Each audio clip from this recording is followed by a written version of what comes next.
Hello guys, what's up? Welcome back to Final Fantasy II Quadzerker challenge. So as a reminder, in this challenge run, we are only allowed to use the fight command and we are not allowed to select targets. So this is to simulate the Berserker behavior from Final Fantasy V. So last time we got through Kashuan Castle, defeated the Red Soul and obtained the Egel's Torch.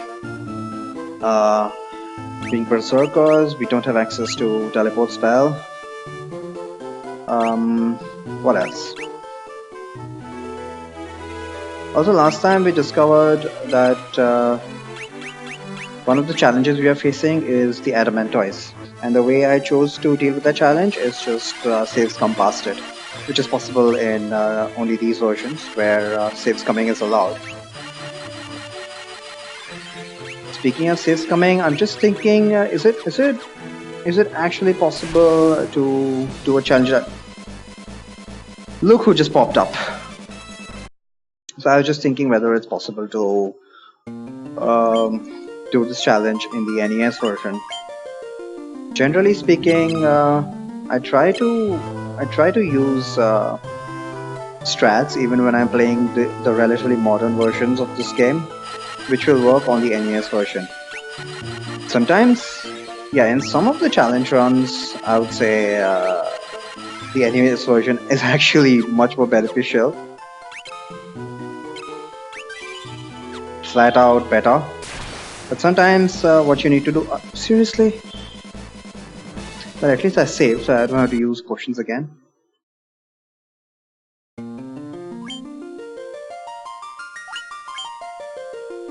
But yeah, last time we discovered that adamantoise is a challenge. I mean, technically speaking, yeah, I could remove certain restrictions, which were optional restrictions to begin with, in order to be able to deal with the adamantoise.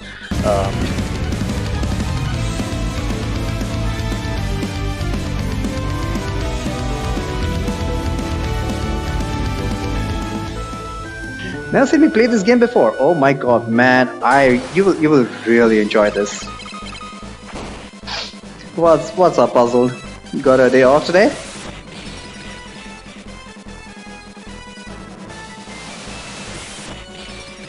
So normally, and under normal circumstances, whether or not it's a challenge run, I always try to make it so that I'm able to deal with all random encounters. As a matter of God, blame the graphics designer. What's his name? Amano. No, not Yoshitaka Amano. Blame that guy.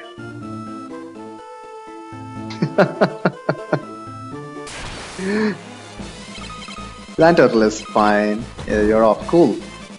Got a couple days or just the one off? So normally I try to ensure that whatever strats I'm using in my challenge, and Gordon, don't die! If Gordon dies, I'm gonna reset. Oh, I forgot that I need to save scum. Man, they're going after Gordon. This is not good. Just the one? Oh, nice. Enjoy the day.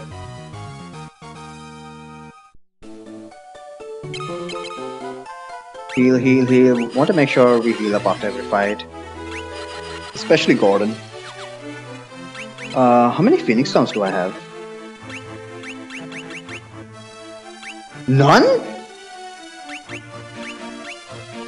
Okay, that's scary. I don't have any Phoenix Stones. Tomorrow and then off again.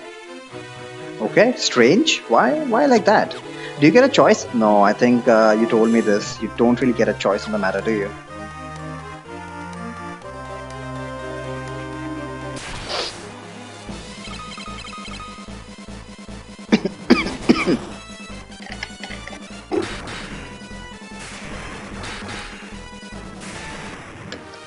It's random bullshit. I mean, surely it's not random. Obviously, it's whatever your boss has decided or your boss's boss. It's just information that's not being shared with you, which is totally understandable. but I'm quite sure you would share. Um, I'm sure that you would prefer if it was actually predictable to some extent, but it's not. But as long as you're enjoying a job, which you seem to be, Puzzle, the great marketing expert. What's your latest conversion rate, huh? I still remember being completely shocked that you were able to convert what is 35% of cold calls into actual sales. You should start up some marketing tutorials. Marketing is very important in Twitch as well. Oh, I forgot to heal Gordon. Please don't die. Please don't die.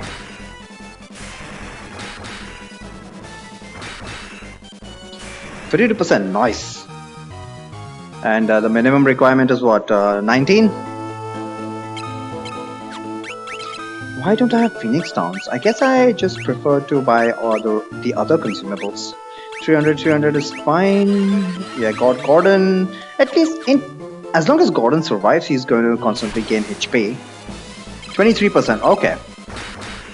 I mean, 23% is still pretty high in my estimate. But are you aware of how many people actually manage to cross that threshold over the course of a month? I'm just trying to get an idea of how common is it for you guys to actually make what is this called? Make your targets.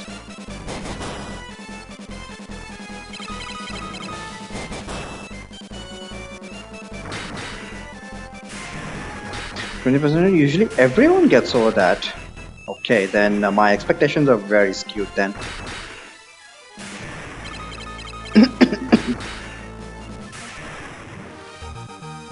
So, been busy at work? What's been going on? What have you been up to? Gordon is fine.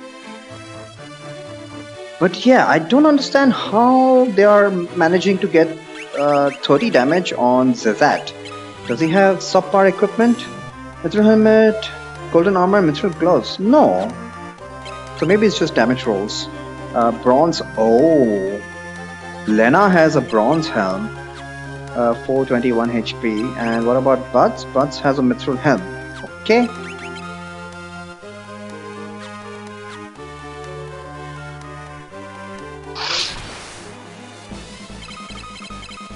To come to point, I was saying I generally try to make sure that whatever strats I'm using are safe for pretty much all random encounters. Reclears for gear and stuff. What is a reclear? I'm not familiar with that term. Great shit, nice. So just busy with Final Fantasy 14. How much did you pay for it, by the way? I remember asking you, but I've forgotten.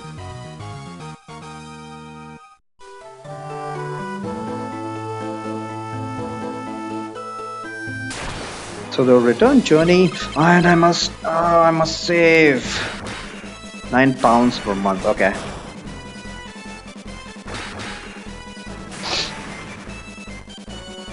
I need to remember to save. I've been pretty lucky that I've not got an Adamantoise encounter so far while making my way back. But at the very least, I should save once every 3 or 4 battles, just not to feel guilty about saves coming this like crap. 246 HP. Okay. Finally, we are on the first floor. I am safe. I remember when £9 was me. Well, I'm happy for you, man. I mean, money does change a lot of things, but most importantly, your perspective. That's 27 Turkish delights. What's that? Chocolate?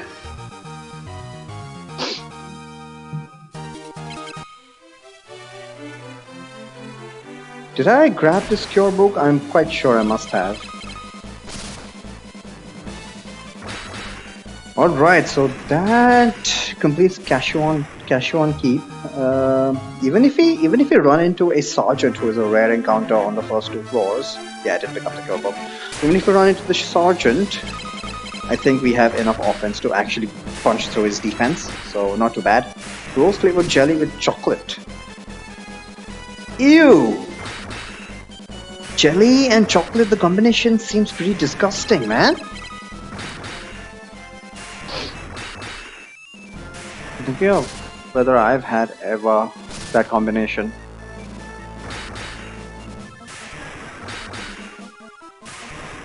Dance game indeed. It just sounds. I don't think I've ever tasted that combination.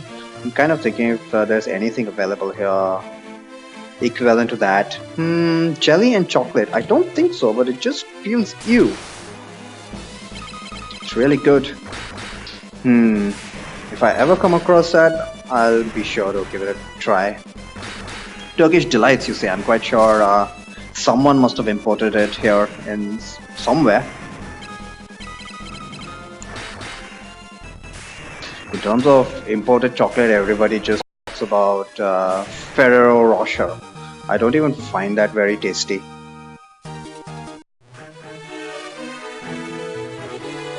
Oops! Never ever forget to pick up the Sunfire. How many times have I ever... No! Should we? Yeah, let's go check out some dialogue. So we are out of Cashewan Castle, which means I can save on slot 1. So let me take the Chocobo back to Altair. So now that we are out of whatever current dungeon we are supposed to be in, once again we are faced with having to deal with this trash. In a way that's good, because remember, the number of encounters that everybody survives plays a very important part in their HP. Yeah, I did mention that vitality is the key statistic. A growth in vitality, which can only happen by taking damage, is what determines how much HP you're going to have every time you get a HP up.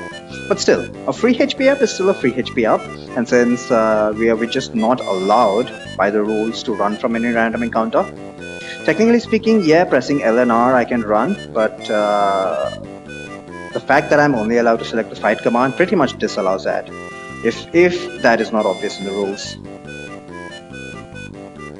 As I must reiterate, it's the spirit of the challenge which matters much more than the letter of the law.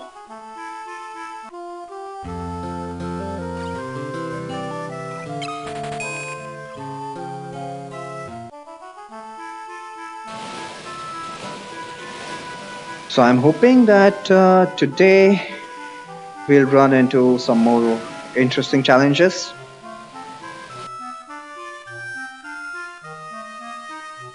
As usual, dropping frames.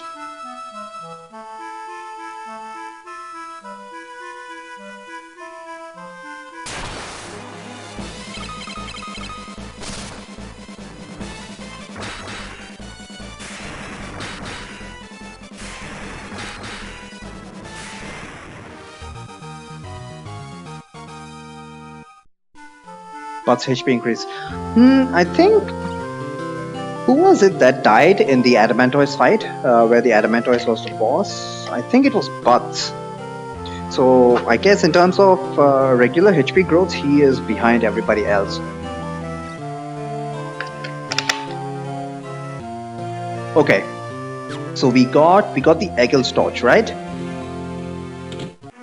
Let's just Sunfire and get some dialogue. Okay, Hilda.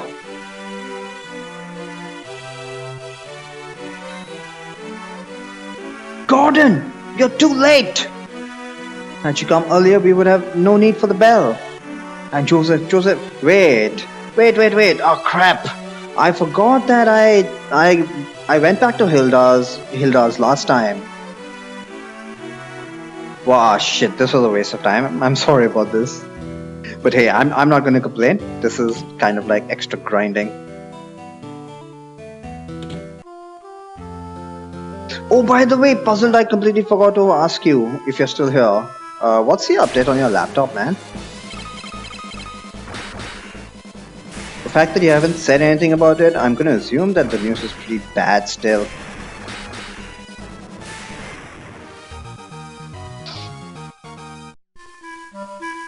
Okay, so now what we're gonna do is I'm gonna stop shitting around, go grab the Sunfire, and let's proceed onwards to the next dungeon already. After all, next dungeon, next dungeon, next dungeon promises to throw up some pretty cool challenges. But again, I don't want to get too hyped about it. I mean, in order to avoid a letdown.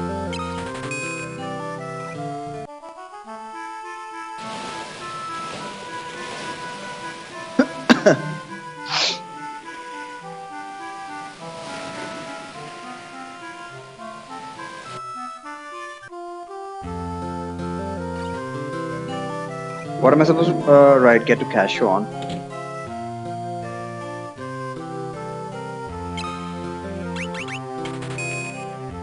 Wait, how much money do I have? Oh wow, 9,000 bucks. What's 9,000 bucks gonna get me? I'm just trying to think about the next armor upgrade, and holy shit, I don't have enough money for it. Let's hope the next dungeon provides me with some cash. Sunfire blazes brightly. Let's pick it up with the Eagle's torch. If I can find it, there we go.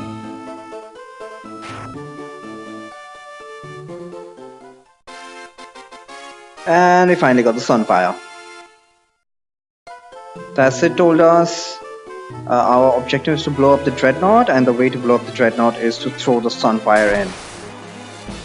Remember, this doesn't need to make sense. All we need to do is have a main quest, okay? Speaking of things that don't make sense, Ultima, anybody?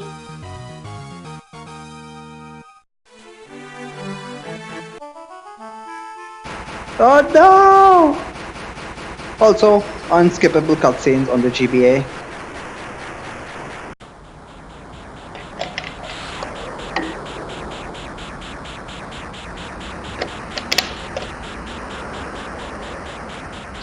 I guess these pre-rendered things are pretty cool. But I don't remember Golden Sun having anything of the sort. And I always think of Golden Sun as the marquee game for the GBA. I believe it was one of the first games on the GBA, and it was also it's pretty clear to see that the devs tried out as many of the GBA's features as possible. Heck, one of the best things you can say about any GBA game is if it has a good soundtrack.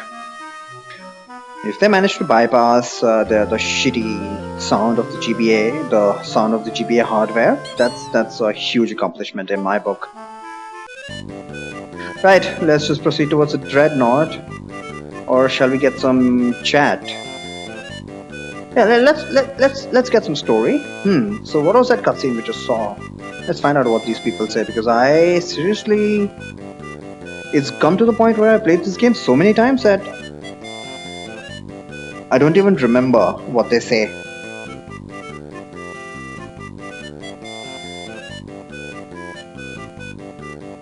Oh man, I'm looking forward to playing Tactics again for all the dialogue.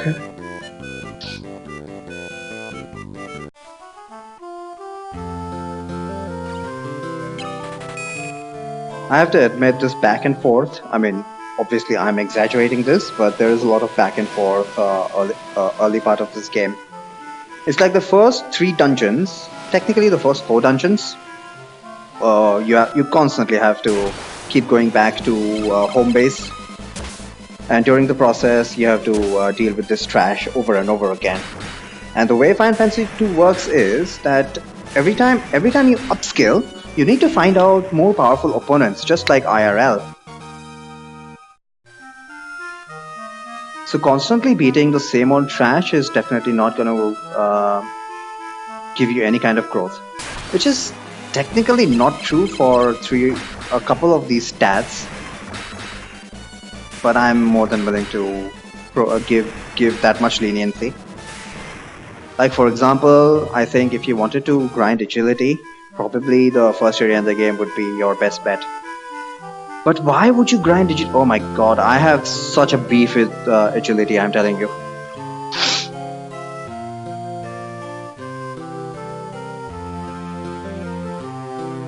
Right.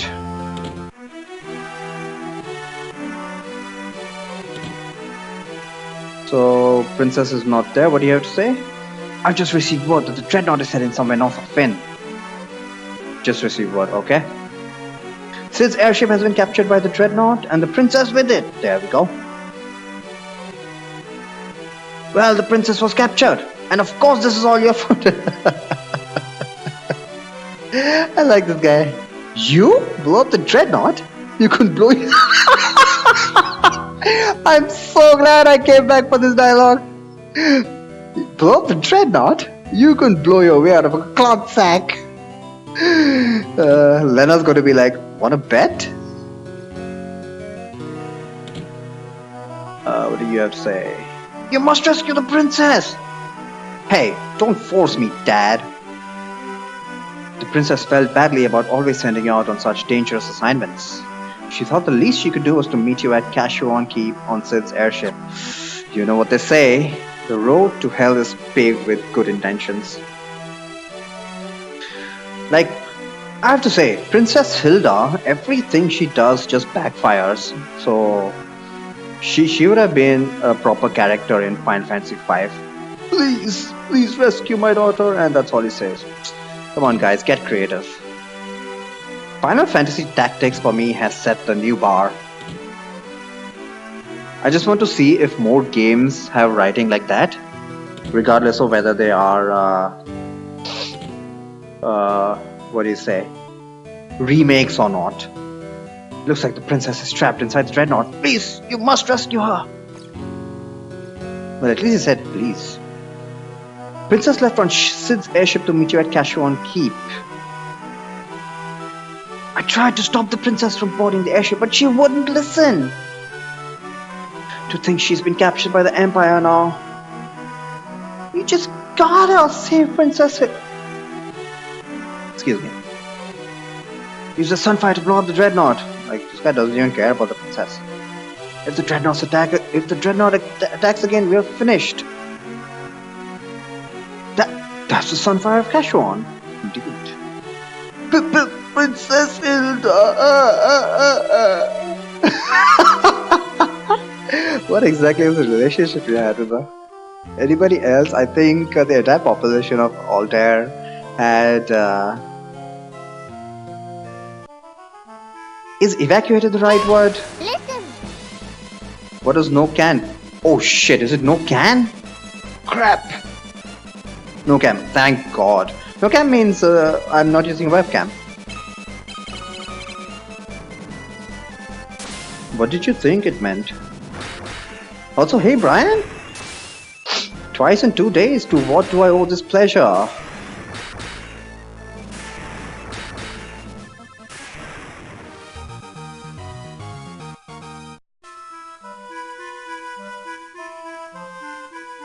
Of course. No, but seriously, what exactly did you expect? Now, I know you don't hang out a lot on Twitch, so genuinely interested. What was an outsider's opinion? What was an outsider's perspective when you immediately saw no cam on the stream title?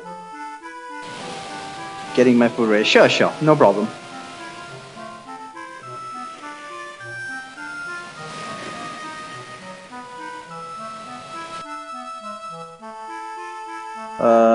Why am I here again? Right. Easier? Now that I think about it, probably heading to the Dreadnought, which they said is north of Finn, by walking north from Finn might be a better idea for me. No, let's just do this the easy way. Technically speaking, if I walk north from Finn, then... Oh shit! Sid's airship is no longer available to us. Apparently interlingo from 15 years ago. That's fine, dude, but I'm just wondering, what is it that you expected? Or did you like, were you just confused what the hell it means? I can understand that. So right now I don't have any options but to walk north from Finn. Okay. And I'm not saying lead. Well, that is foreign language to me as well. It took me quite a while to understand what the hell 420. Um, what is that other number again? See, I've already forgotten. Oh, wait. 14,000 bucks. Finish down is 500 bucks. I probably should stock up. I've already got a whole bunch of. In addition to that, I've also got a bunch of stuff to sell. So. Got a bunch of antidotes, got a bunch of eye drops, got a bunch of potions. Definitely 199 potions before entering a dungeon. I need to keep a reminder for that. Definitely need to keep a high potions. I think are way too expensive right now. But I'm gonna prefer Phoenix Downs because I foresee that I'm probably gonna die a lot.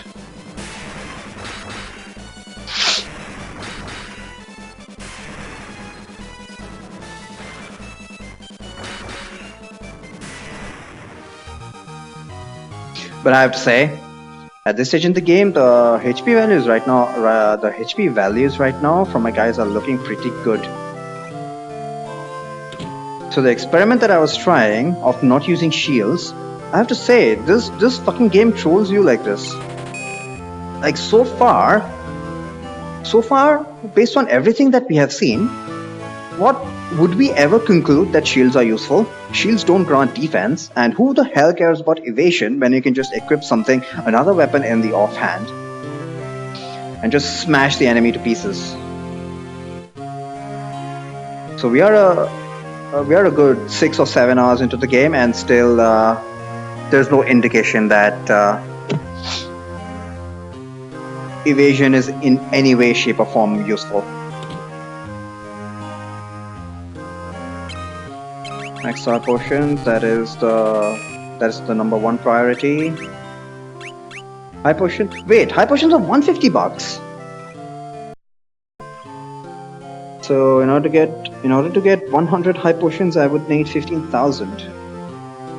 15,000 is still too much, but let me get Phoenix Downs at least. Phoenix Downs I can buy at least 10? 11 Phoenix Downs. I fully expect to use all 11 Phoenix Downs in the next dungeon, but let's hope for the best. Meanwhile, I can sell some stuff. Mallet. No, I kind of have use for each and every consumable. I don't have use for spell books, naturally. Battle items, no. Warebuster. So like I said before, I'm going to keep hold of any equipment that I find.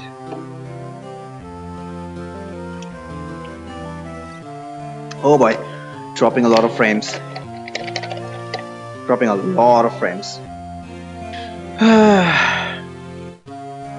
Wow.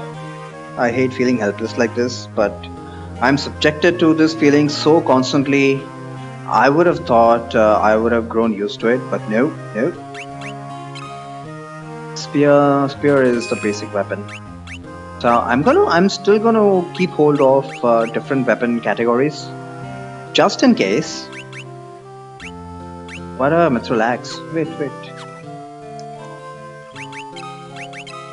Mithril axe.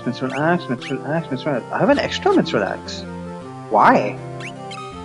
Oh, well, more money. I just hope I didn't spend money for that. Mithril shield. Yeah, gonna keep shields in hand. Golden shield, bronze helm. Cancel the bronze helm. Bronze armor. I think I can sell all of the stuff.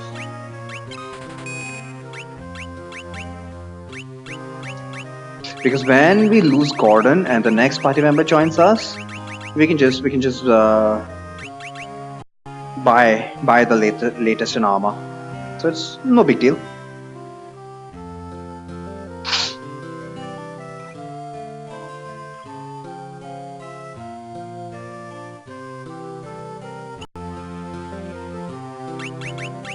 So yeah, just in case I decided to drop the restrictions about using only axes, I'm gonna keep hold of whatever weapons I can not buy. I can buy the mithril sword, so probably better to sell this off. Trying to decide here. I can buy the mithril sword. And by the time those shops disappear, yeah.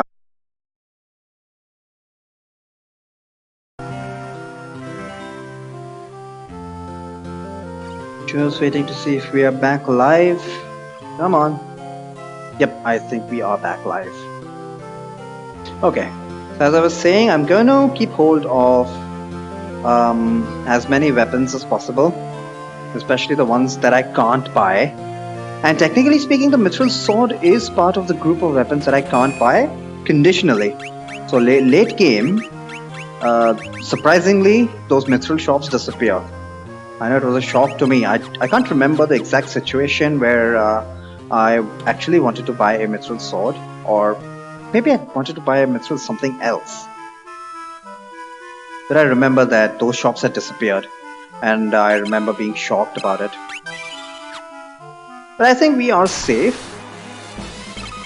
Let's hope the "we are safe" comment doesn't come back to bite me in the ass.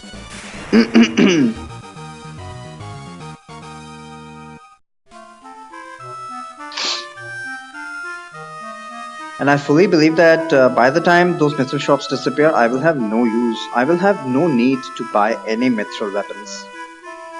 But yeah, I'm gonna keep hold of weapons just in case I decide to lose the restriction of only using axes.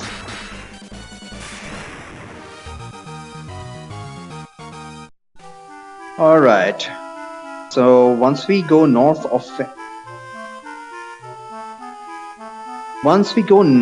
Finn, that's a new enemy domain, and I'm a little scared of that because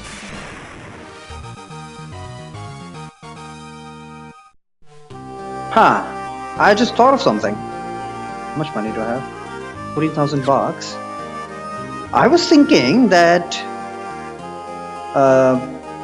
the world map north of Finn has much tougher enemies, and facing off against them, they do so much damage that I would constantly need to heal up after every fight, and that'll make me run out of resources rather quickly.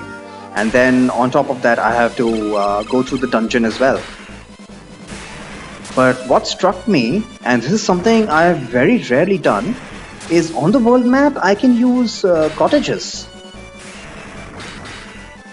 How much is a cottage? Let's hope cottage is reasonably priced. Once again, I'm very surprised that I don't know the price of cottages. Which lends credence to what I just said, that I hardly ever use cottages, hardly ever buy them. So Phoenix Stone is 500 bucks, Ethor is 1,000 bucks. Yeah, definitely I know how much. Cottage is 2,000 bucks! And fuck the elixir, man. Cottage is 2,000 bucks. But it makes sense to buy as much as I can carry. I can carry 5 cottages. So here's hoping that 5 cottages are going to be enough for my journey to the Dreadnought. But we'll see. I have a history of always might as well heal up. I have a history of always overthinking stuff, overestimating the dangers, especially when it comes to FF2.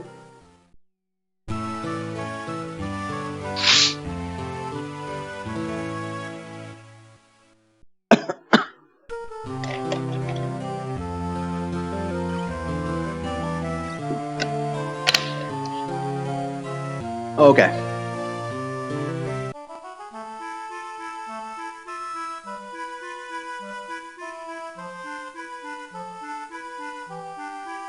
You know, I'm just looking for stuff to blame for my bad internet, and it's really raining outside, but I think that's just a way to psychologically calm me. Man, I just like to stop caring about the drop frames, really.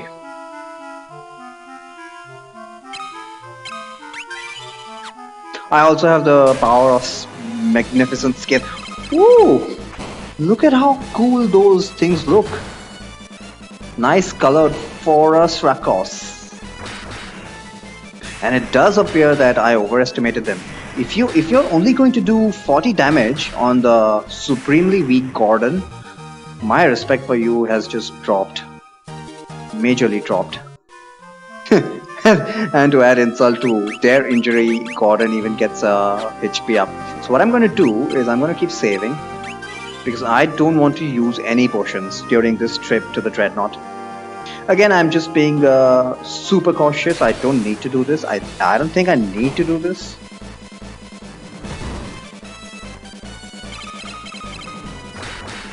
But better safe than sorry. Better safe than sorry. I mean, I would rather not cripple myself even further by not taking enough precautions during this phase in the game. Because the really interesting phase in the game is going to be the latter half. Regardless, I'm quite surprised that so far we have had it as easy as we have. Notwithstanding the adamantoids, must be said.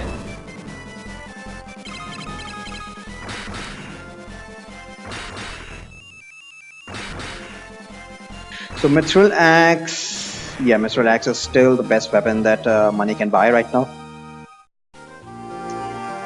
Zezat has the gold armor, but we can't buy the gold armor right now. Okay, what the hell? Am I just gonna get land turtle encounters?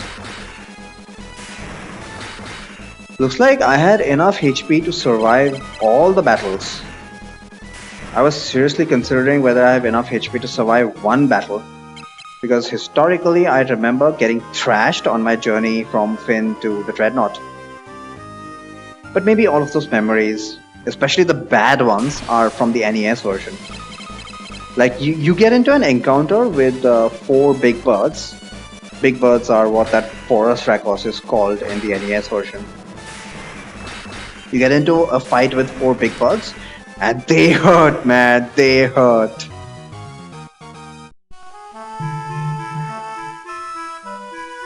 Wow, not just rain, it's this thunder. Why does it have to be now? I desperately hope that my noise gate is kind of filtering that out. But who knows? I know I have received complaints previously that there was a lot of static in one of my previous videos, and that was entirely because of the rain. Doesn't help that I'm right next to the window, but hey, what can you do? Okay, very shocked that I actually made it to Dreadnought, and with HP to spare. So that was definitely an overestimation on my part. Again, this is a GBA version. Gotta take everything with a pinch of salt. Let's use a cottage in order to save up on potions. That's all we're doing here. The NES version, also Steel Challenge.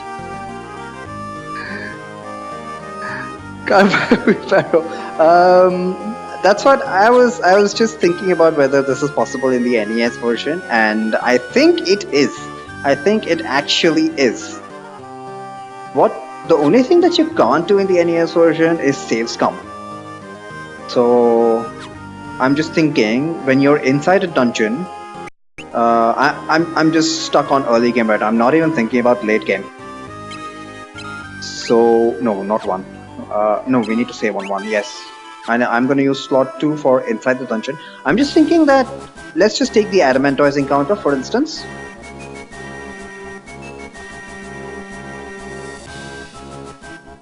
Oh boy, so many drop frames. Come on, stabilize. Okay, looks like it's stable. Consider the adamantoids encounter. The Adamantors has so much defense that we just have. Oh my god. The Adamantors has so much defense that we just don't have any equipment short of bare fists which can compete with that defense, which can punch through that defense. How would we handle that in the NES version since we can't save scum? I'm just wondering about that. And as far as late game goes, I think we don't have any option other than evasion tanking, which is what I did in the solo challenge. So a Berserker challenge on the NES version would kind of boil down into a restricted version of a solo challenge. So I don't really know about the nitty-gritty details. Maybe it's worth thinking about. I'm terribly sorry. Welcome aboard. I mean, why? This guy's dialogue here makes it seem like we are visitors. Why would you allow visitors on the Dreadnought? Welcome aboard. We hope you enjoy your stay. We hope you enjoy the stay. And we've come here on a package deal apparently. Well, it's time for the next watch, if you'll excuse me. I like that little bit of addition, you know. Well, if you'll excuse me, I'm going to make sure that nobody knows that I let someone through. Alright. So, Dreadnought. How are we going to deal with these guys? The worst, according to me, one of the worst encounters here is ghasts. And you'll see why. Better save in front of this. Oh god, I hate ghasts. Oh shit!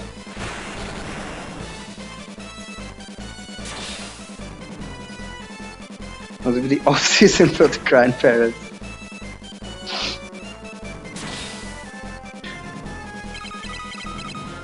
Luxury cruiser. As a bonus, it has just destroyed three whole cities. Package deal for only $2,000. 2 nights, 1 day. That's an irresistible deal. Oh my god, this encounter is quite possibly the worst combination that I could have got in this monster in a box. Now, in my experience, this monster in a box is really it can swing very widely in terms of difficulty. So as we just saw, we got a combination of 2 sergeants, 4 soldiers, 3 soldiers, and a magician. So far, I've actually gotten pretty lucky. Remember that in these remakes, the sergeant has been buffed up. So the sergeant has like 450 HP, which is why he's taking so long to kill. But they didn't change the encounter to compensate for that, did they? So if you get 2 sergeants in the front row, that too, the mage in the back row is just going to take his time and blast you with whatever he likes. Fortunately, he is weak as shit. Oh, I am proud of my guys here. I can't believe I made it through that without anybody dying. And as long as I got hit a lot and nobody died, we are guaranteed a lot of good stuff. Major Stuff, Mithril Armor, and Mithril Hem, thank you very much. That Major Stuff might come in handy if I decide to forego the restriction about Berserkers using only axes.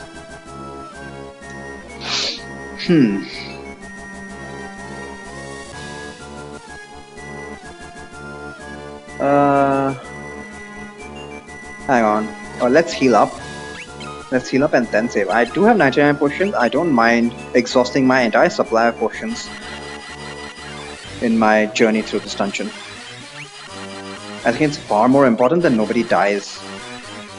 Like, I know I have 11 Phoenix down, so technically 11 deaths are allowed.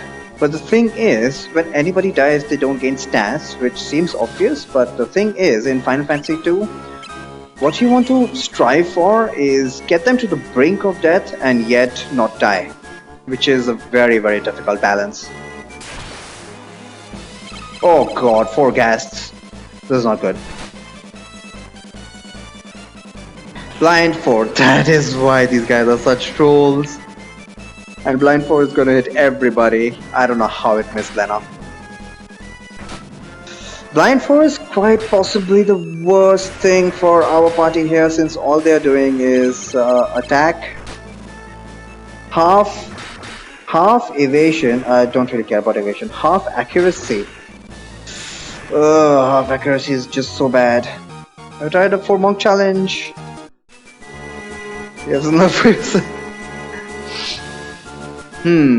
4 monk challenge is something that I've not tried, and I don't think it's going to work out without a lot of grinding.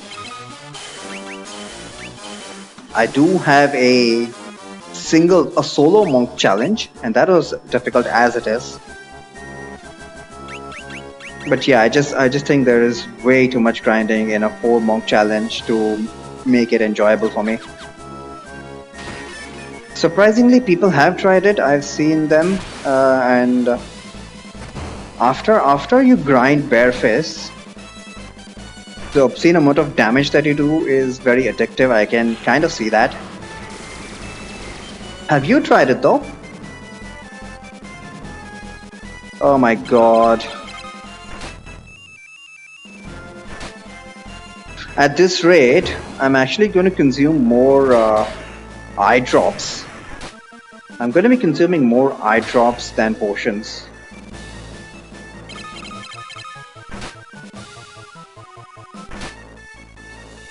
Are you kidding me? It's a good thing that we've got 4 guys attacking every turn. Because remember back from Final Fantasy 1, where you can run into a whole bunch of undead and they just paralyze your entire party?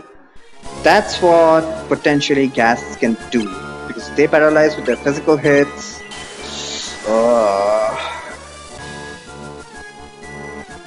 Overjay was just talking to Wheelbarrow Company. Oh my god. Well, in my defense, I did not think it would be as difficult as it was. So that was one of the first, I think that was one of the first challenges. I think that was one of the first challenges that I did. And honestly, that gave me a very, very important lesson.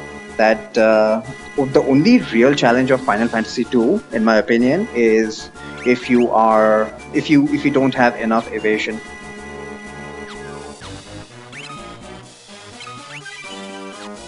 Which is kind of true in this challenge run as well, which is why I'm looking forward to how we are going to be able to deal with that situation.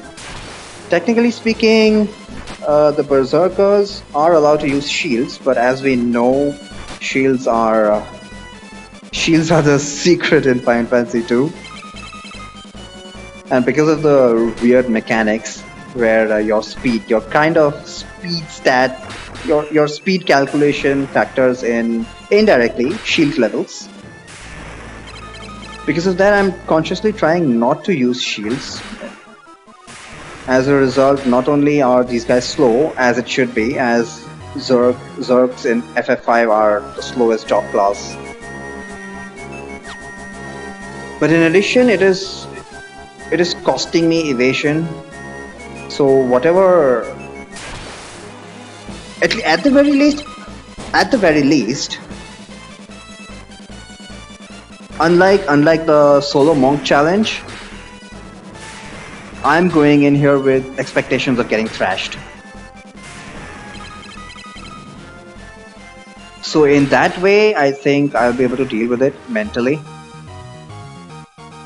But yeah, no evasion, no go.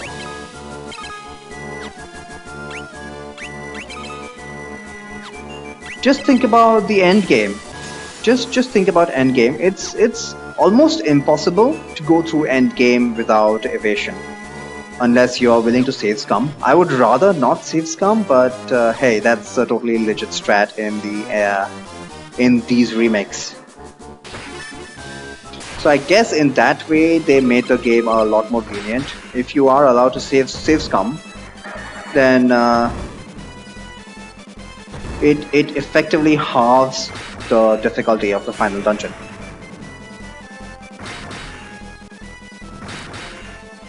You got enough EV to do it, but I guess you do it, and then your agility starts to skyrocket. Not really. I don't remember exactly how it was, but I believe I had evasion of 16-10 or something like that.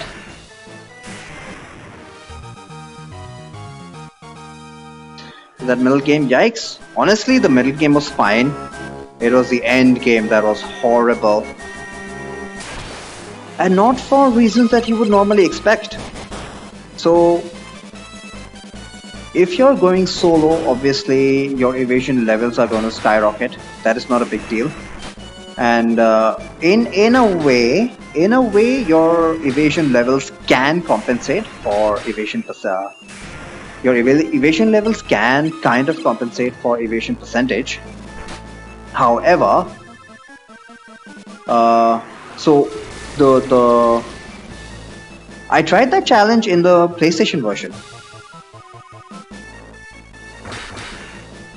So what happens starting from, well, pretty much any remake, pretty much in all the remakes, the way spell damage calculation works is that if you're doing this solo, any AoE spells that the enemy use will be converted into what do you call single target damage. Well, it's kind of inconsistent, but I think in general that's one way to look at it. So if an enemy is using Fire 8, normally if you had a party, at least if you had 2 party members alive, it would split the damage in by a quarter.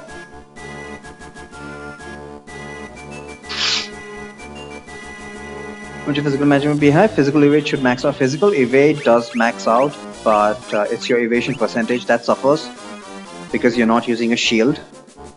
And the equipment that I was using was ribbon, white robe. No, wait, I didn't have ribbon. I had the golden hairpin, the white robe, and thieves' gauntlets. Yeah, thieves.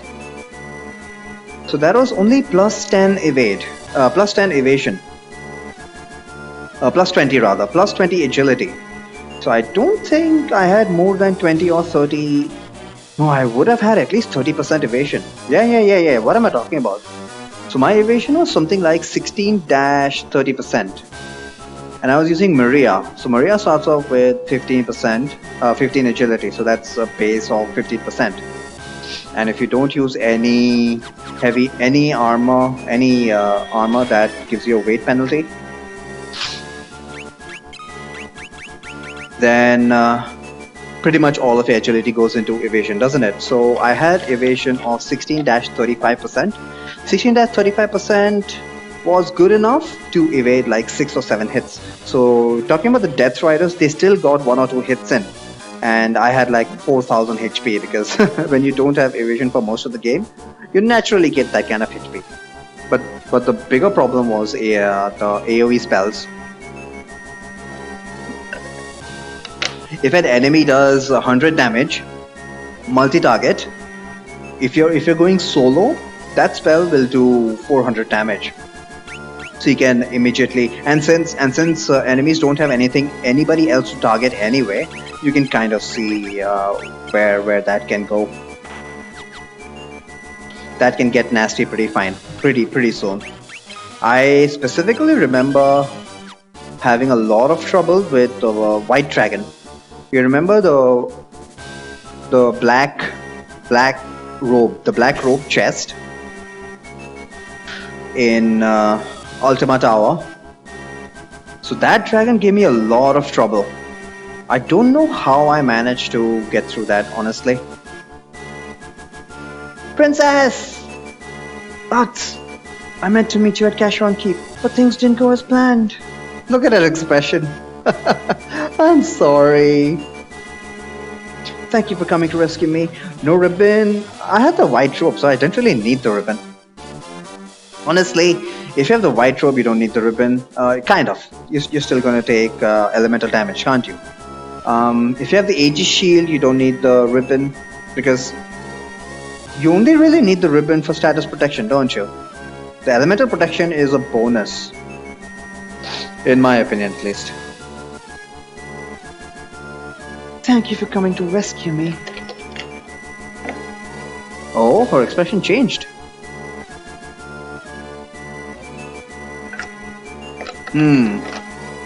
Since we have the benefit of hindsight, I definitely think Hilda is looking at us very slyly. Like, I'm gonna have these guys for lunch. Which is probably exactly what she's thinking right now. Seriously, encounter right here? Oh my god. So, if 4 gas weren't good enough, weren't bad enough, you got these kind of encounters here, which they just fill up a whole bunch of wraiths and shadows in the front rows, and they just have 2 gas in the back row, so you can't even reach those bastards. At least if you're using physical attack, you can't even reach those bastards in the first turn. Holy crap. Let's save the thank yous for later. I'll head for the airship with the princess. You find that engine and toss the sunfire, got it? I'm gonna get the airship ready for takeoff, and I don't plan on waiting around long. Okay?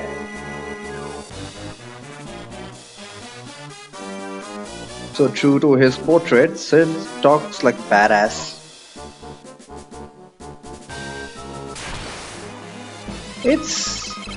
It's interesting to think about what exactly, when they introduced a character called Sid, what exactly were the intentions behind it.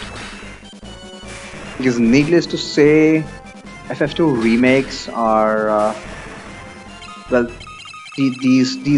this was remade well after Final Fantasy, the later Final Fantasies, when all the traditions in the series were well established. I'm just wondering, what would have been the original intention? Or was just Sid just a random NPC? It couldn't have been because none of the other random NPCs really have a name. Except for Joseph. Oh wait, yeah. Joseph has a unique name and a unique sprite. And Joseph doesn't appear in the rest of the series. So wonder why they chose Sid.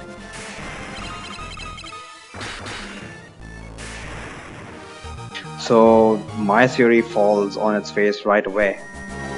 Evasion increased. Let's check out everybody's evasion. Evasion 1-0, 2-10%. Why do you have 10% evasion?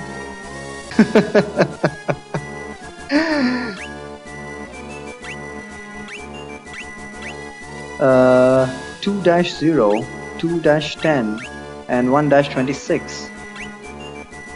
I find this very interesting. Lena and Zezat have evasion levels of 2, and Butz has evasion level of 1. It's almost like the same bug from the NES version. It's for a round or 2 against the foes, but you should have enough physical evade for that to not be a problem. Isn't 100%? Well, what do you mean by 100%?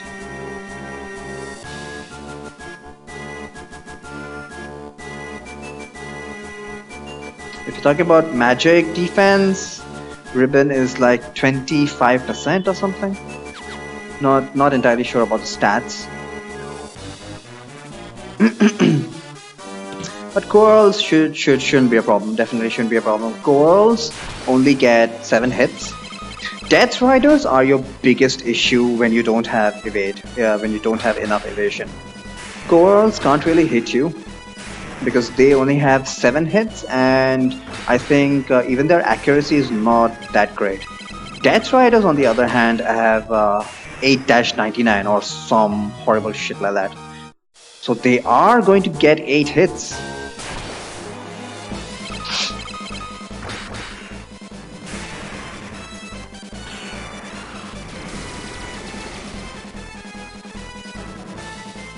And then, of course, the biggest challenge is the final boss. If the final boss uses Starfall, it's going to do over 3000 damage. So definitely need HP to survive that. Fortunately, you naturally get that much HP because remember, you also got to deal with Abyss Worms. And Abyss Worms make sure that you have plenty of HP. Oh my god, I hate Abyss Worms. 300, 400, 400, 230. Look at Gordon's HP! How did that happen? He's already got 400 HP. Oh, Gordon. I think in this challenge run, you're actually proving the story correct. What's the stats? Stamina 31. Jesus Christ! Stamina 18, Stamina 17, Stamina 22. Nobody compares to Gordon in terms of stamina. That guy's gonna overtake everybody if he's in the party for any significant amount of time. Was no experience with this version, and the PSP port even less. PSP and GBA versions are very much similar. The main difference is graphics, and another, at least what I consider to be a rather big difference is the PSP version seems to ambush you a lot more than the GBA version. Which might be legit, which might not be legit. They really tweak the mechanics, or at least the growth formulas. They made this very, very easy, which in my opinion is fair, because as far as I'm concerned, all of the things that I consider core to this game are kept as it is. And I was discussing this with a friend of mine. That is something that connoisseurs of FF2 really appreciate. Apparently, even the guy made it responsible for FF2, forgot his first name, but Kawazu. It's possible that he stamped his foot down, and he was very clear about what is allowed to change, what he deems okay to change for the remakes, and what must not be changed. Because you will find that a lot of the troll elements in the game are kept as it is, like the monster closets. Evasion is as it is.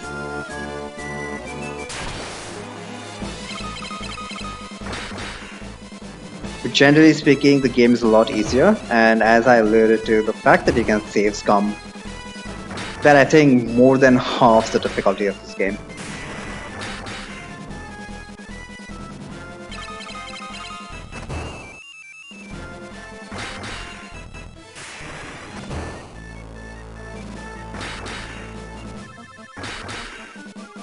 Okay, I have to say, I don't know how many times I've said this before, but I was expecting more of a challenge, but holy shit, man! These guys are not doing a lot of damage. So why exactly did I have such a scary opinion of this place? It's perhaps because in most of my casual runs, especially on the NES version,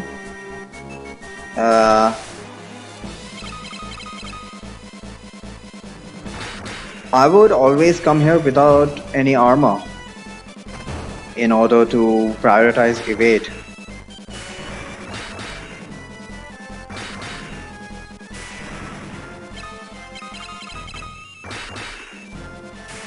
I think that's it. I mean, oh wow, I have to say, I have a renewed appreciation of defense tanking.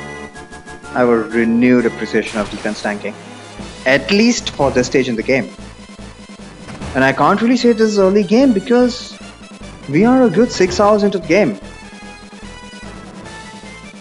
So right now, using as much defense as possible gives you plenty of survivability. Certainly more than your traditional RPGs. Major hard, it's more difficult to cast as much in the NES and Origins versions. But it's right now I'm having to be conservative with my MP. Whoa! Level 8 by the Dreadnought! How did you manage to grind your magic up to that higher level? without using select cancel. Or I'm assuming you just went ahead and used the select cancel glitch. Having to conserve my MP? Yeah, I totally agree. But compared to FF1, you gotta admit that it's not a patch at all. This is far superior to the spell charges version. And yeah, I do understand you need to spend a bit of time grinding MP.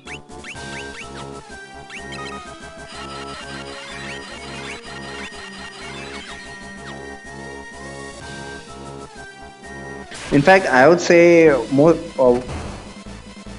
of the playthroughs that I have seen have the same complaint, so you're not alone in that regard.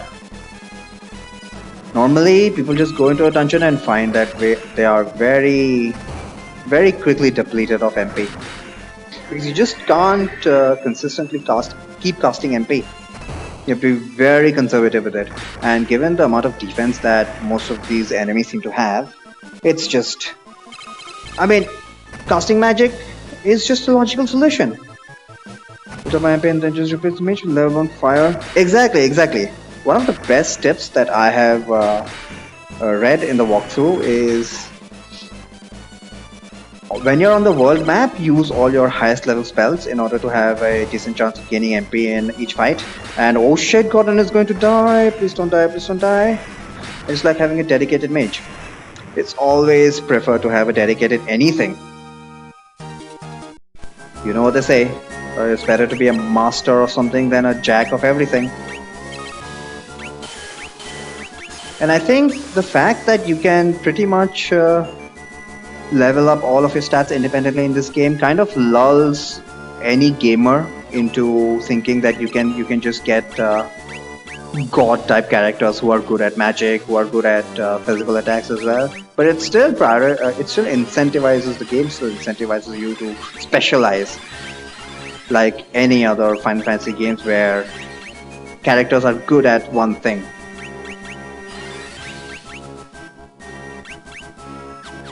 Okay, let's get ready for a very difficult boss fight. Giant's Helm and Mankosh. Okay, so Mankosh is the first weapon that we've got that we are technically, the Zergs are allowed to equip. And the Mankosh is quite a step up above the Mithril Axe.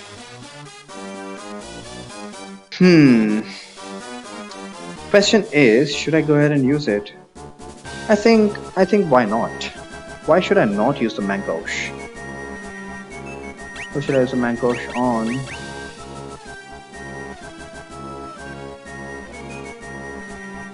Actually, no. Using the Mankosh doesn't make sense because nobody has knife levels.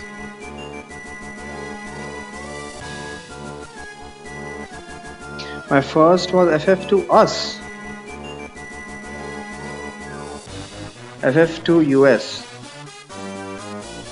FF2, okay, you mean Final Fantasy 4. I went back to the original Final Fantasy and boy, it was such a... Thankfully, my first Final Fantasy was the one with the spell charges. So when I got to FF2, I was like, there is MP! Hell yeah! I'm gonna grind a lot of MP, even if I'm not gonna grind anything else. Because the freedom to just keep on spamming as much magic as you want to it just feels so good. Alright. First thing is, let's heal up. What? I'm down to 28 potions. Are you kidding me? This is bad. Dude, I started off in 99. Okay, I am actually scared right now. Okay. Let's just hope for the best. I'm sorry, but before we take on this fight, I'm just going to take a small break and I'll be right back.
Missiles came out with fire.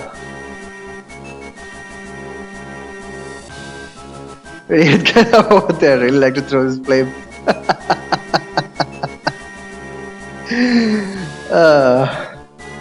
That's just how we were built.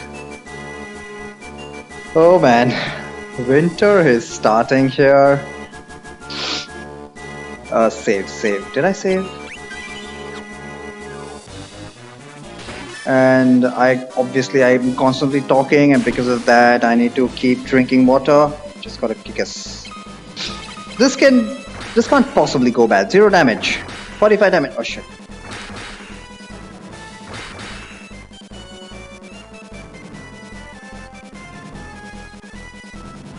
Oh, I had to sneeze there.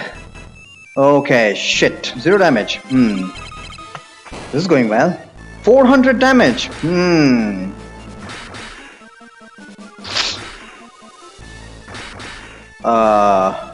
Yeah. And because of how much I'm talking, constantly need to drink water. 300 damage. Fantastic. And because of the amount of water I consume, obviously I need to excrete that as well. It's a damn vicious cycle, I tell you. Okay. It might be just me, but this doesn't seem to be working out. Looking at the screen, shit damage. I'm surprised that everybody's still alive. Oh, spoke too soon. Not gonna lie, you're actually doing decent damage. 3. Hey, if you were, I don't know if you saw the previous episodes, but this is basically how the Adamantoise encounter went as well. Okay. Let me just reiterate that we have the best defense.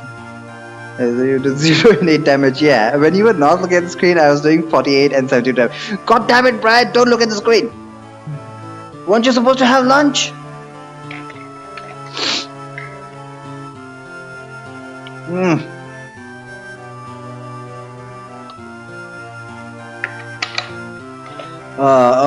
Okay. So, we have seen this before, haven't we? Gotta get needles for my You dumbass! Well, if that'll prevent me from dying, get right down to it. What are you waiting for? So, hang on, let me just update this.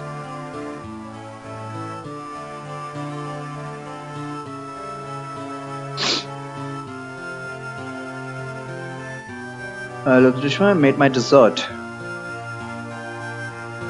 Are you home right? Oh, why do I keep forgetting? Just got back from work? How's work, by the way? I don't really know where you work, but I'm not sure I ever asked that. But he was defeated. So like I said, we have seen this story before.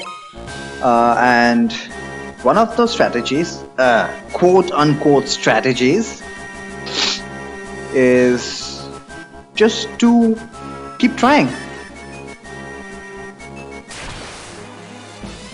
Oh my god, this time he actually came with a mage. So let's see what's gonna sleep. What a bastard. I can already see that this is this is gonna be a rip.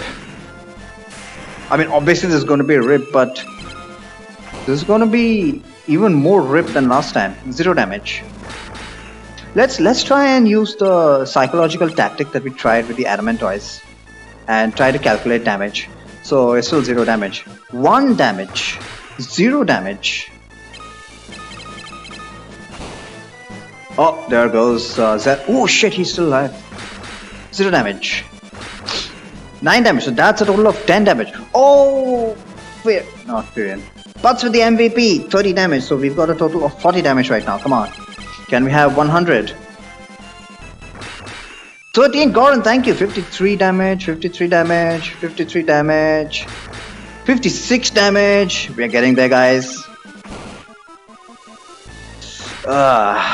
56 damage still.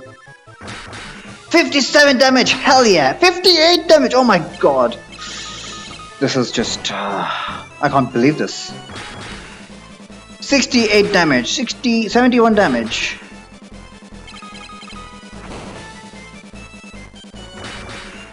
That's about 100 damage, 120 damage, 160 damage. You guys are doing great.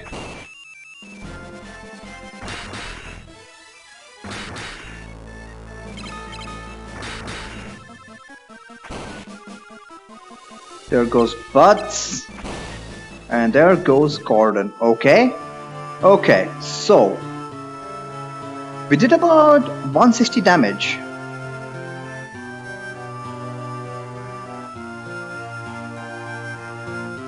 This guy has 750 HP.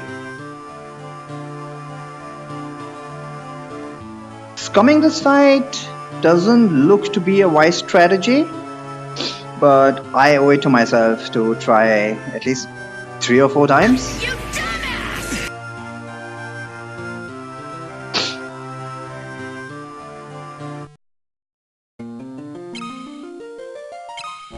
So I must stress that this fight is completely optional.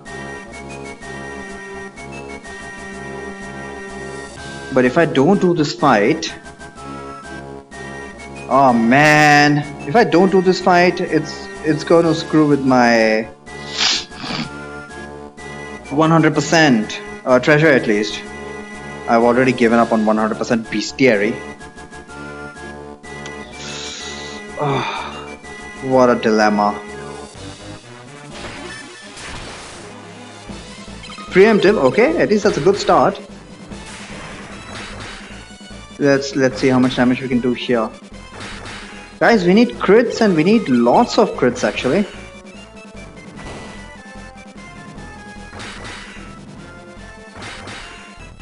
Not getting crits.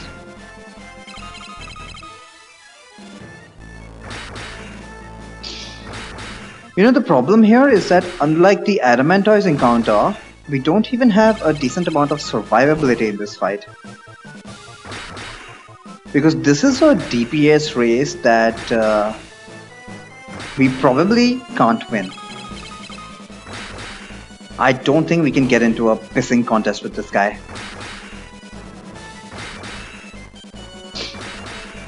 I should be absolute suicide.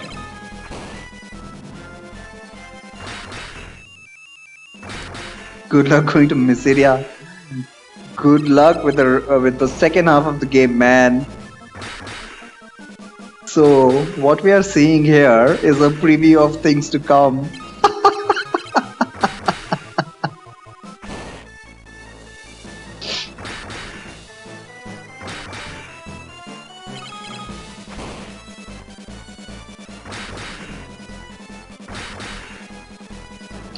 I am really surprised that we are not getting more critical hits.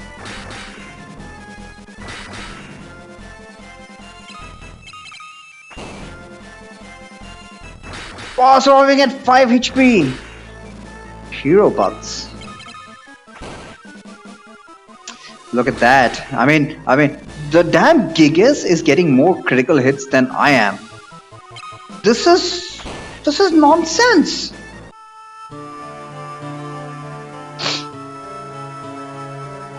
I lived there for like 3 hours. Throat lubricant, obviously, man. Keep having water. Thankfully, I'm very quick to recognize when my throat feels dry. Now it just seems like I'm doing this on purpose, doesn't it? Dying on purpose. But I like I said, I'm gonna give it like 4 attempts. 4 more attempts, okay? So I'm promising myself 4 more attempts, and then maybe just give up on this treasure chest. I don't really care about the ice shield as much as I care about... Oh wow, look at this! What? You can have a soldier in the formation as well. I completely forgot that a goddamn soldier was possible as well. So needless to say, I need very good RNG here. I need plenty of crits because this guy's getting more crits than I am. And I've got 4 guys, each of whom has level 5 in access. So this based on my observations, it looks like I'm getting unlucky. But I don't know. I don't know what to say about this. This is not fair. I know I sound like an entitled fuck, but come on! The Gigas gets only 3 hits per turn. I might be bad luck. Sure thing, man. Thanks for stopping by. You have a good day. Enjoy your lunch.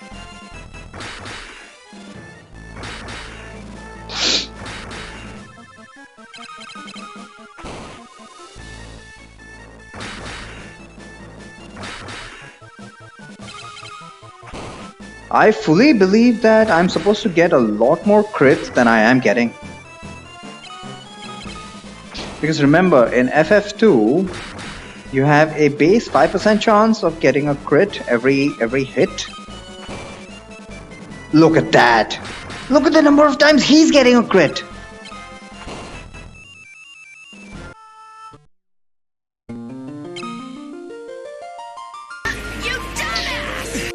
Okay, what is it? 3 more attempts? 3 more attempts before I just give up?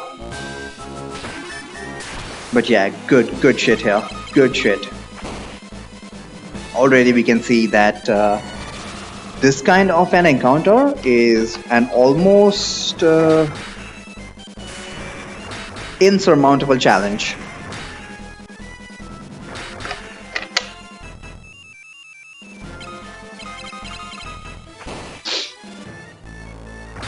Getting crits again.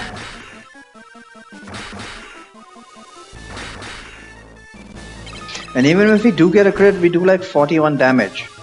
Where that guy is getting crits almost every other turn and doing about 400 damage. Okay.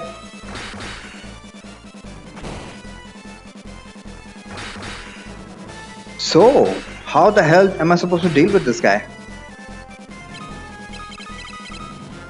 I mean, if I normally on a first playthrough, you hit this wall.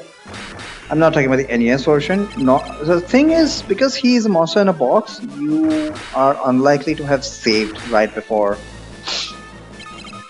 So, needless to say, you're probably going to die in this fight, and you're going to be taken back. You need to reset back to wherever you last saved, which hopefully was relatively recent. But normally, the problem here is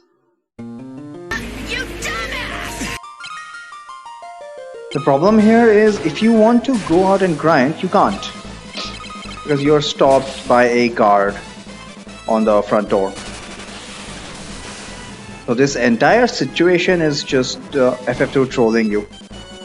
There's just no other way. I don't have any defense for this. I have no defense. Like, the way I try to approach the game is when I play it for the first time is hit a challenge and then take a step back, find out exactly what I need to grind, then grind until that target is achieved, then reattempt the fight.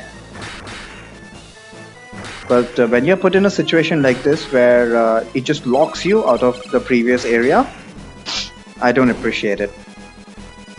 And games more often than not do that. I can totally understand that. It's just my personal preference because of the way I play, which is, again, I don't expect the design of the game to have catered to someone who plays like I do.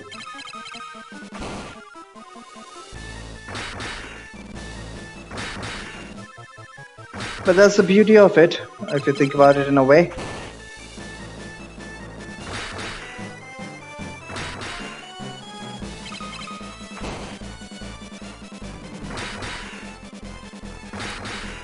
I know I enjoyed FF5 tremendously. So it's just one type of games, one type of game. You dumbass! So this is going to be the last attempt. Okay, let's open the menu because I think RNG might have been set. Because every damn time I'm getting a mage as well as that damn soldier. This time it's just a mage. Okay. Okay, not gonna get lucky. Idiots.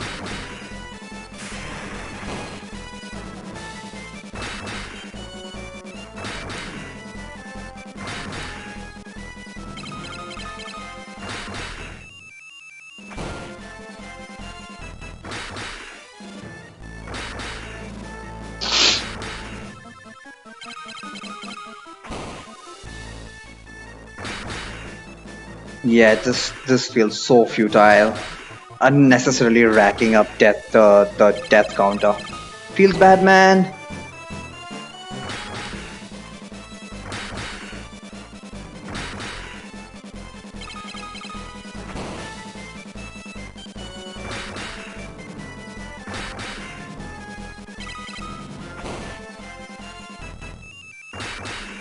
Oh, now you constantly get crits.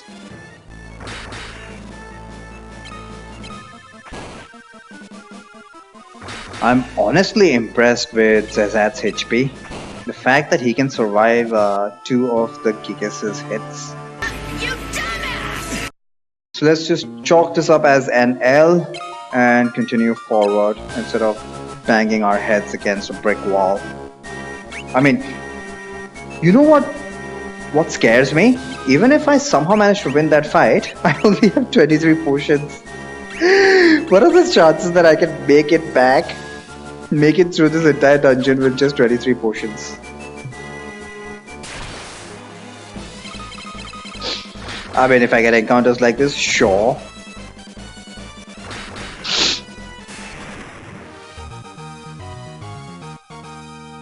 What notification have I got on the phone? Just 1 minute.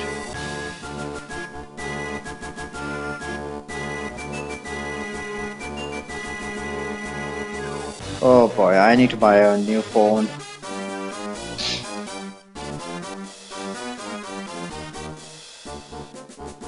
It was nothing important as usual, but you know how we are.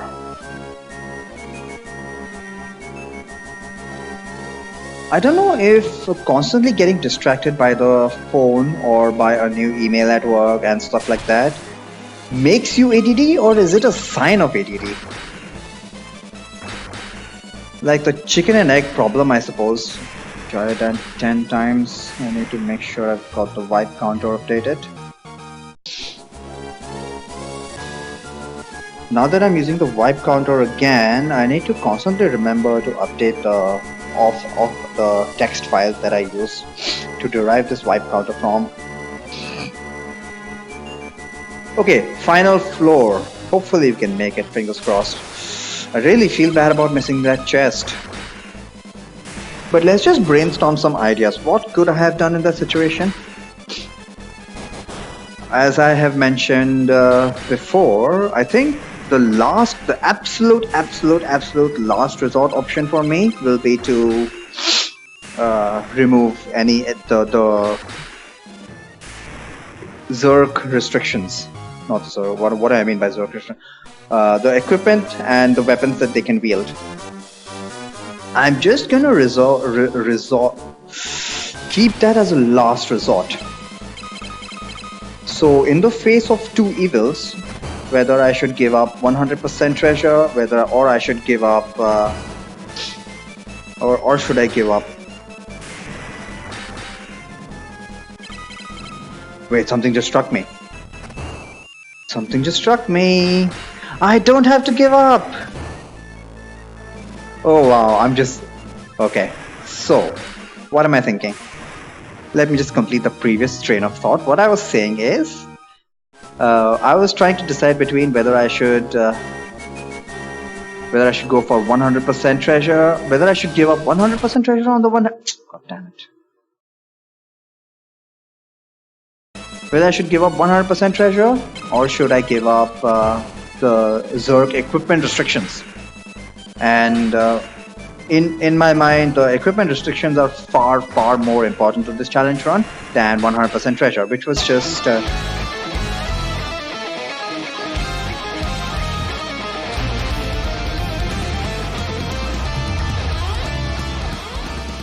Hello, Matt. How you? Oh shit. How you doing, man? How you doing? I assume you just got back from work, have your food ready in front of you, enjoy the meal, and I'm just going to continue my chain of thought, which was the fact that the Zerg equipment restrictions are far more important to me far more important to this challenge run than 100% treasure. 100% treasure was just 100% treasure, and bestiary was just a gimmick that I wanted to include just cause. My thought was, hey, why not have the Zergs go up against each and every enemy just to show which of the random encounters can really be difficult for this formation, and well, most of the random encounters are easily dispatched, not just because the Zergs have so much HP, but they hit pretty hard too. Remember that they are dual wielding their axes. Speaking of, so here's my great idea.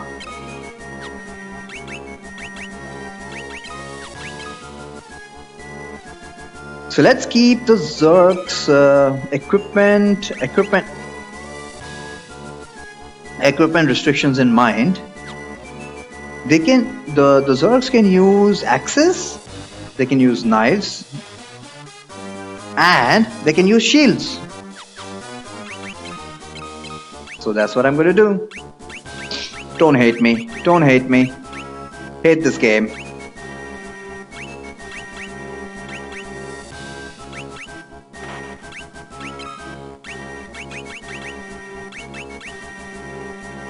So it's time for a grind. Since they can use shields, I'm using a technicality in order to see if we can overcome that challenge overcome that challenge, which is quite a big challenge actually. Do I have more shields? From Helm, I've got a Maggosh. And while we are at it, might as well use a Maggosh as well.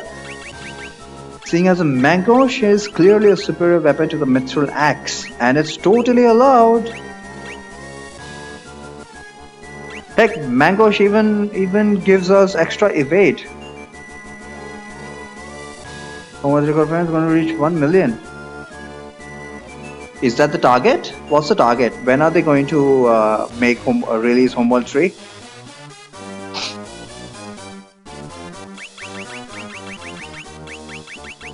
And based on how hype you are, Tigers want to.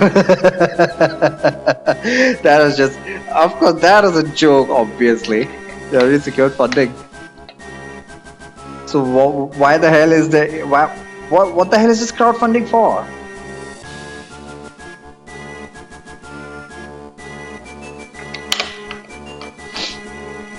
Might as well practice some Maggosh as well and get everybody up to speed with knives. Lena first. Maggosh. What about Gordon? Gordon. I don't have shields, and I don't think any of the enemies here drop shields.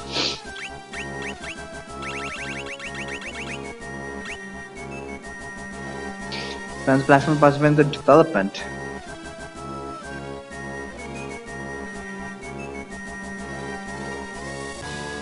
I don't get that. How are they going to participate in the development? By donating cash. So anybody who donates money can just contribute to the code base? That doesn't make sense. I mean, obviously, based on the fans of the game, it's probably going to be developers who will do that kind of thing. But I don't know. I'm just missing something here.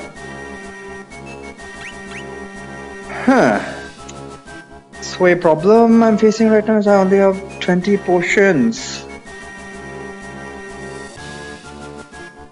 So I discovered the dev's watch.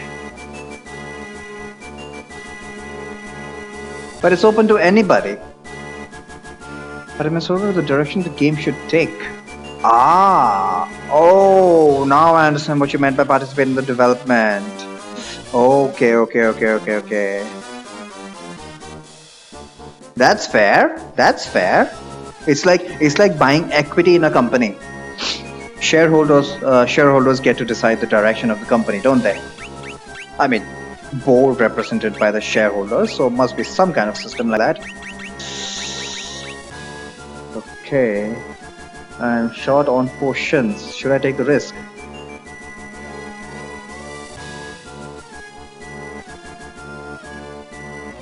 Honestly, don't think it's worth it.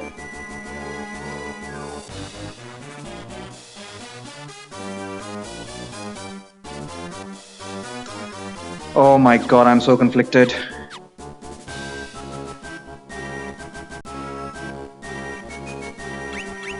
Screw this. 20 potions is too risky. Way too risky. I don't want to beat the Gigas only to find out that I can't make it out of here. Early beta accident stuff? And what do you mean we? Oh, you're part of it. Congrats!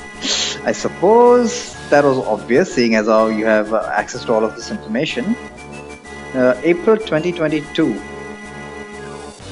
I suppose. Okay, yeah, I'm making an executive decision to just feel bad about missing that chest. But this is the scary part, guys. I came into this dungeon with 99 potions, and now I'm left with 20 with one full floor to go. Okay, granted, I didn't have high potions as well. In hindsight, high potions would have been nice to have. Problem is, I didn't have that much cash to afford high potions. Well, I could have grinded. However, I can't go out of the ship because of the aforementioned guard guarding the door.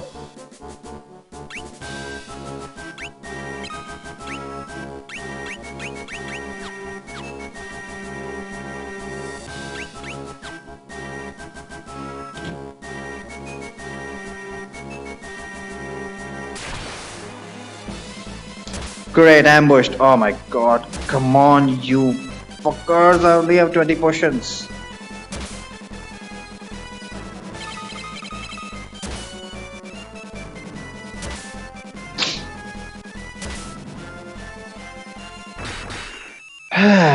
Why is the feeling based on early feedback?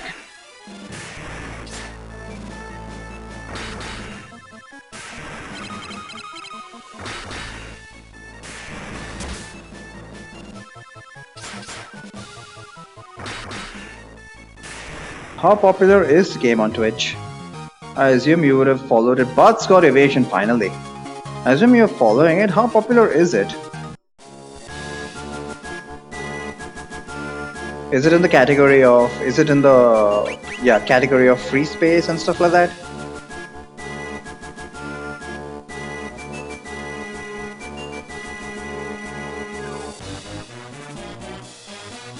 But before then, I have to fuck you too.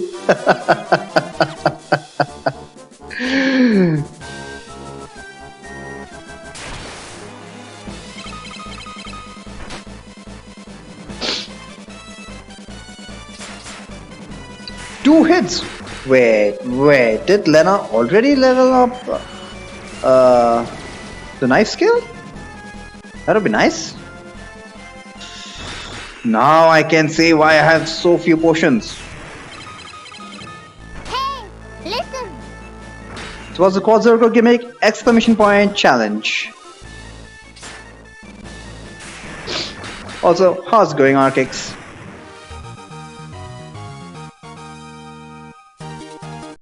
Oh my god, again, usually flat 0. But I see people streaming here and there. Yeah, so it's pretty much relative in popularity to FF2. What the hell were you talking about, huh? Easy.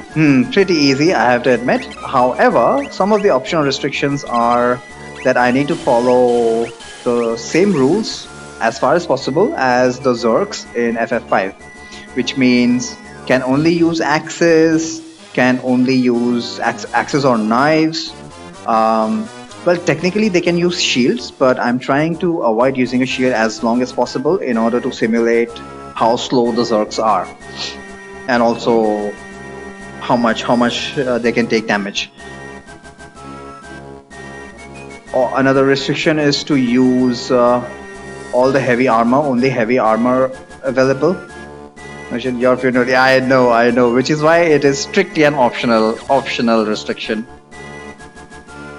I don't foresee myself carrying through that restriction till the end game. Certainly not the end game, but I foresee a lot of issues starting mid game. But I'm quite surprised by the fact that early game defense tanking works really well. Must admit, I have developed a renewed appreciation for it. So getting all stocking up on defense, at least under this dungeon, works pretty well. But because there's people playing multiplayer. Can you prove it? Actually, you can. All you have to do is join a fucking server, don't you?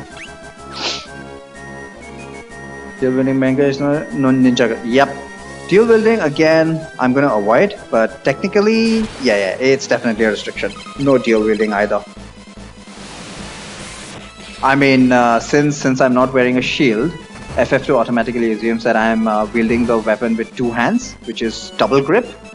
But we'll ignore that fact, okay? Because in FF5, double grip gave you double the damage, which obviously it doesn't do in FF2. So it's all good. Look, Mengosh plus shield. Thing is, I'm trying to avoid shields in order to simulate how slow the Zergs is.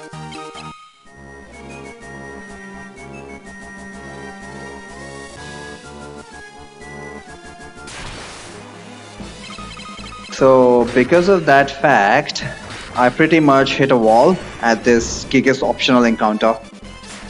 The very famous Gigas in the monster in a box here in this dungeon. So I just had to skip that guy, which is a shame. Honestly, if I could have planned for it, I could have planned for that. But I'm just trying to play it by ear. I'm just trying to play this in a relaxed fashion. And that's why I've scheduled FF2 on Wednesdays. I don't want to think too much, because already all of my brain power is being devoted to FF8 and FF Tactics. Holy shit. Let me relax for a moment. But because of that, because of taking things way too easy, I completely forgot that the Gigas was a thing and I wouldn't be able to deal with that guy. Otherwise, I would have traded Phoenix Downs for high potions. I spent 5,000 bucks on Phoenix Downs. Instead of that, if I had bought a bunch of high potions, I think we would have been cool. Because I was more than willing to, for instance, say the 54 relaxation. Yeah, I am. Because I can just play this game without needing to think about anything. It's so natural to me. I'm sure everybody has a game that they like so much that it's just easy peasy for them. I know Puzzle plays Dark Souls in that way. Apparently Dark Souls is supposed to be a really difficult game, but he's like, yeah, I can play that blindfolded. This game murders a casual player. That's the thing that I like most about this game though. You have entertainment both ways. You have entertainment playing it, as long as you know what the secret of this game is, and then you have entertainment watching others play it and get completely destroyed in the process. I know that makes us sadists, but I would like to say sadists would like FF2. Masochist for sure, but definitely sadists. You see the Dreadnought's engine. Dreadnought, what do you know about the Goddess's Bell? Yeah, whatever. Where is Sunfire? Sunfire. Okay, we got a pretty long cutscene here. You throw the Sunfire into the engine, and look at this. This is the stupidest thing about this remake, okay? Not the animation. Oh. Oh. Hey. What's his name again? What the hell did we name this guy? Fuck, I forgot.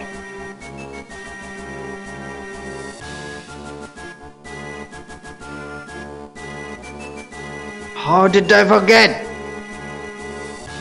But yeah, I mean, look at how stupid this is. It just shows him a grayed out portrait of that actual guy. It's like everybody knows by this point who he is. Why even bother hiding it, eh? So why the hell are you even blotting it out? I guess to maintain appearances. Whatever. What have you done? The engine. PSP gave him a helmet. Yep. They fixed this stupidity. But what were they thinking? That voice. What do you mean that voice? Look at that portrait. I forgot what we named him. There's no time. Lena, the ship will blow up any minute. But I have to save the Hiryu. Lena! We have to get to Sid's airship. Kane. No. Why would we name him Kane? We are following a FF5 naming convention. So, Butts, Lena, Zazat, and the bad guy. Who's the bad guy? Definitely not extra. Gilgamesh. Yeah. We named him Gilgamesh. Gilgi. I wish we could name the other fourth party members as well, because obviously I would have named Layla as Faris, and I'm still going to refer to her as Faris only. How could you forget that? Sorry, man, I know. How could I? I was just talking about how relaxing FF2 is, and it became way too relaxing. Unskippable cutscene. Gotta show me butts.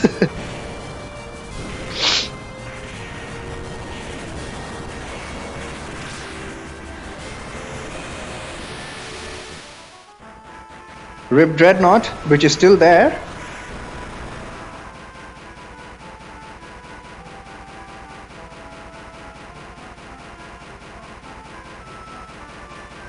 This is legit the longest cutscene in FF2. But this is back in the day when cutscenes themselves were considered revolutionary. Speaking of revolutionary, oh man. Apparently, FF8 was the cutting edge in graphics back in the day. So the fact that I'm really enjoying those graphics is like certainly not unique. It'll cost 200 to restore your HP and MP. Would you like to stay? Yes, please. I even forgot what the innkeeper says.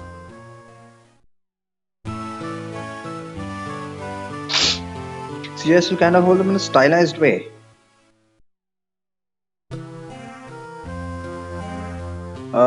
Not really sure about what is our classification of graphics, CGI versus what? I mean, what is the alternative to CGI? Yeah, basically, I'm not well versed with the lingo there, but all I can say is I don't like FF7 graphics. I like FF8 graphics. What other 3D game? I don't like Legend of Zelda cutscenes. Oh yeah, those cutscenes are pretty good. But these days, cutscenes are more pretty much almost like movies, man. So you can see that the graphics, the cutscenes in. Oh, you're talking about FF2.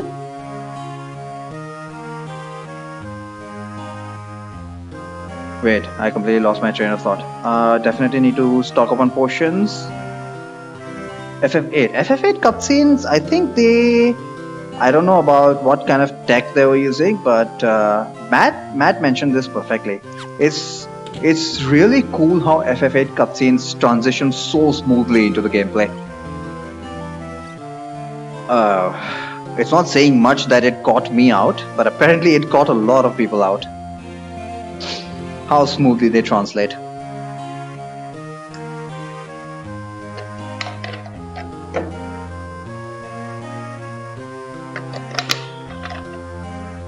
Okay, so now that the dreadnought is gone.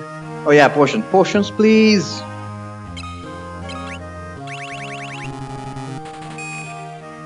And high potions. How many can I? I can actually go ahead and buy 99 high potions. That's awesome.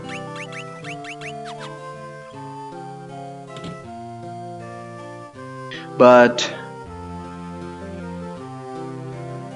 what the last dungeon I'll be going. Sure, man. Thanks for stopping by. What the last dungeon taught us is that the amount of healing that we have is not enough. At least in terms of potions. The dreadnought, I would say, is, although it was the longest dungeon so far, it's nowhere near the average length of dungeons in this game. So that is something to be legitimately scared of.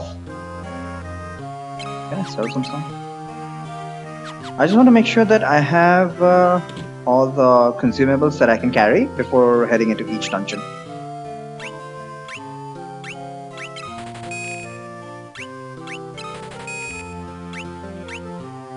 Pyramid Staff, Ancient Sword, Sleep Blade, Dark Bow.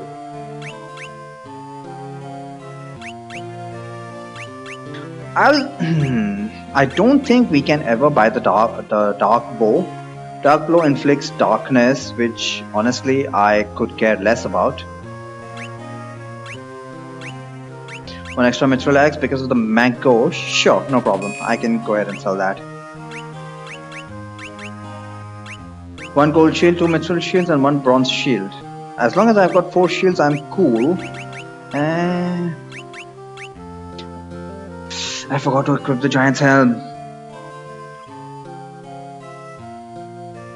I forgot to equip the giant's helm.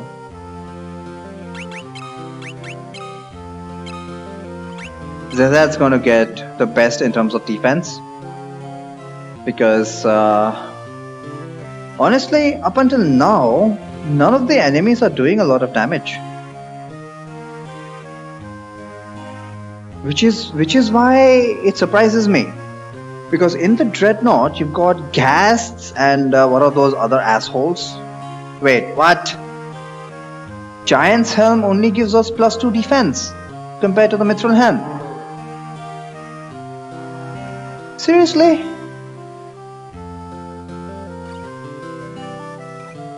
I guess the attack is more important, so sure. But I'm disappointed there.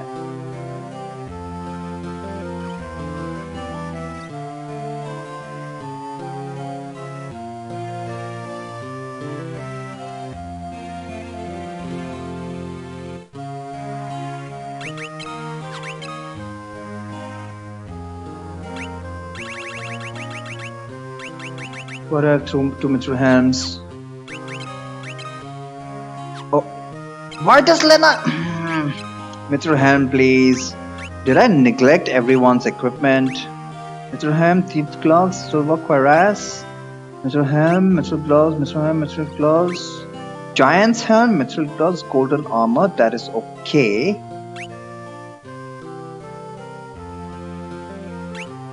Yeah, I think we are good right now. Lena is training. Lena is gaining levels with the Mankosh. What is her level right now? She's at level 4. Okay, she's got level 7 in axes. Level 4 in knife is not bad. How did she get so fast? Level 4. Whatever. Level 4 is good enough for now. I think I'll just make sure everybody gets level 4.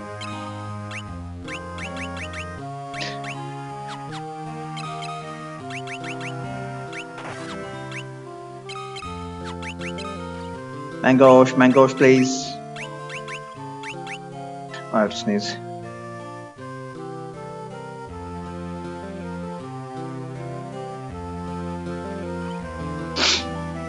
I don't know what the hell is wrong with Wednesdays, or is it about Final Fantasy 2?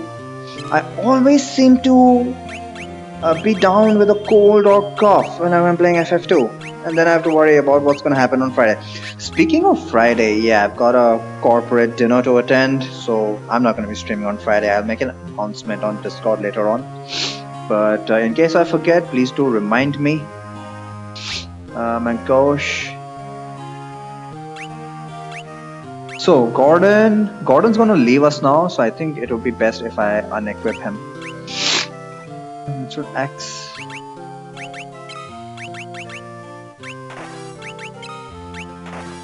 So we got the mithril axe way back when, like right after the first dungeon. And just remember, we have not got an upgrade since then. So one way I think I am justified in saying axes suck.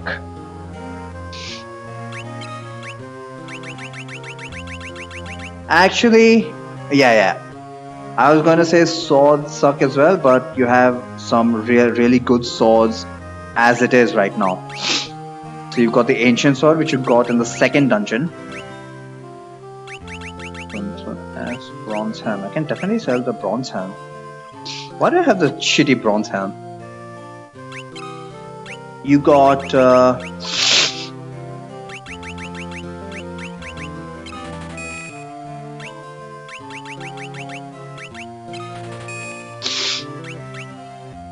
mithril sword, mithril lance.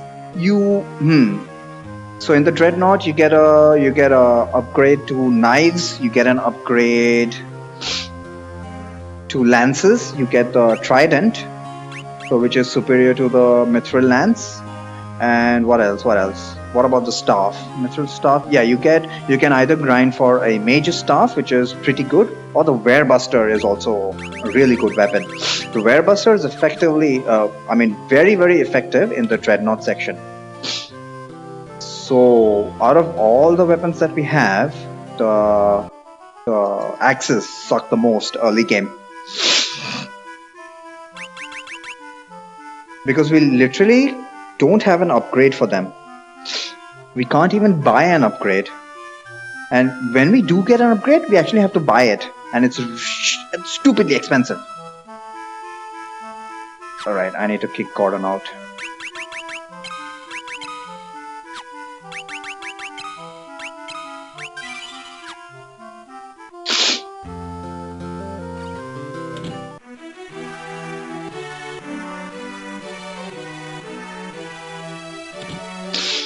Cutscene!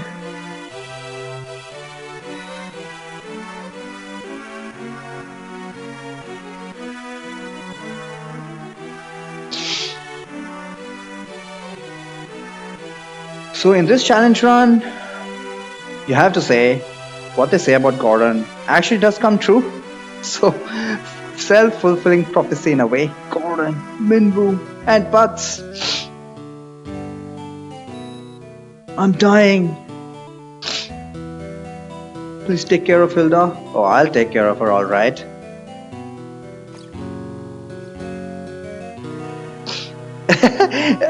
When he said my liege, that reminded me of Algus from Tactics. I think we both hate both of them in the same manner. It's a bit...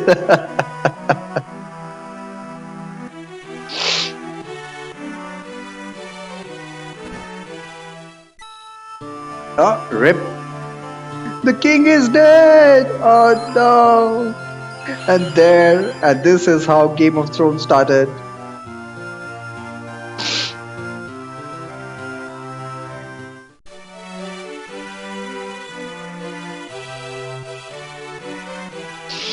Okay, you know what this means. Finally, we are gonna get Faris. Oh, I'm excited. Hang on, we need to get a couple keywords. Effectively, I'm following the speedrun route.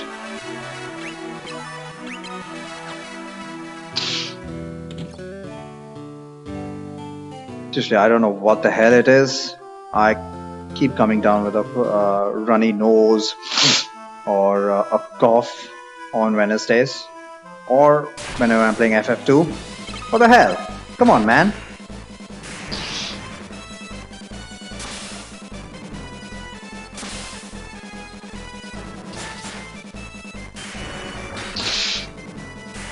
How the hell was Zazat doing 2 hits? Does he not start off with 1 hit?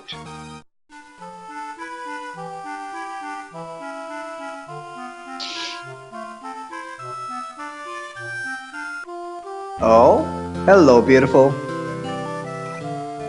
I love her dialogues, man. I mean, if one thing about the translation is Paris's dialogues are just fantastic. You folks looking for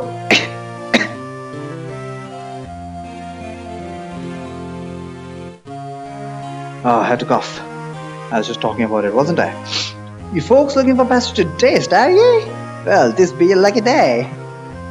I know I'm butchering the pirate accent or whatever the hell it is, but I just love her dialogues. Just so happens me ship was about to leave for Deist. Do you want to ride? Do you want to ride? Maria's like frantic. Lena. Doesn't this seem a little too convenient, Butts? And you know what Butts says in the prototype translation? But it's free! Maybe it is, but there aren't any other ships going to Deist. We're just gonna have to trust her. Very good option. Well, at least he is not stealing her ship. So in FF5, putting these guys in prison actually is valid. Me name's Ferris. I'll be waiting outside the city for ye. We'll weigh anchor as soon as you're set to go. Not suspicious at all.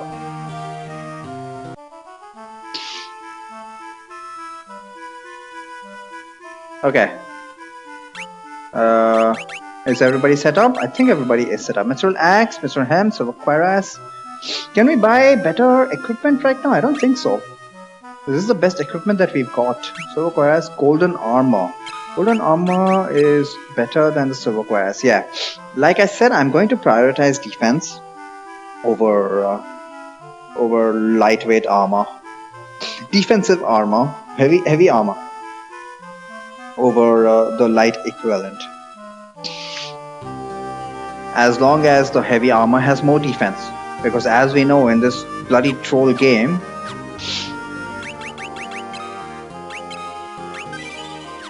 there is heavy armor which actually has either the same or less defensive value than an equivalent light armor.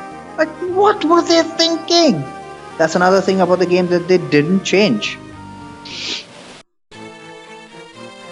I don't think anybody but the actual connoisseurs of this game actually noticed that. So maybe that was just oversight on their part. Trusting pirates doesn't say much for the space you got between your ears. Oh, so was that. We'll spare you your lives, but your loot be ours now. Well, that's good, I suppose. What's this? Is it a fight you be wanted? You really are stupid. She was like, okay, you guys have to be really stupid. Now just give us all your stuff and we'll let you go. But these guys are like, hell no, we're gonna fight. Oh my god, I was just joking, but you guys really are stupid. Get 'em, boys. Oh, Layla, if only you actually had what it takes to win. If your crew actually had what it takes to win this fight, that would be so awesome. Excuse me, Lena, how the hell did you miss? 6 hits and she missed. Lena, you suck.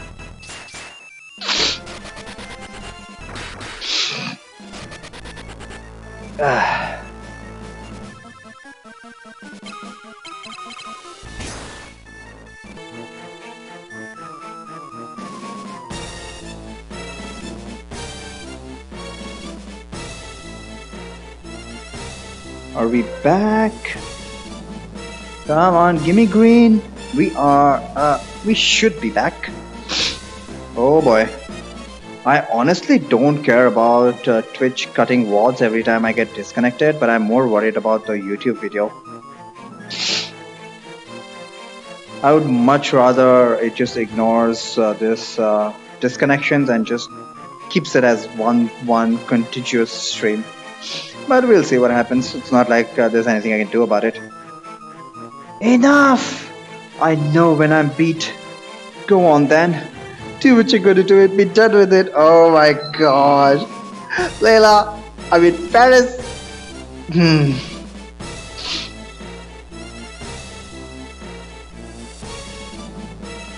But you got a golden opportunity in front of you here. What are you up to? But I suppose not in front of Lena. Do you want to fight the Empire together? Now you really are stupid. A bunch of outcasts like us fighting right alongside the likes of Yi. That's supposed to be Yi. I think I like the sound of that. To your post, boys! Whether it be diced or the bloody edge of the world, we'll get you there. Okay. Faris joined.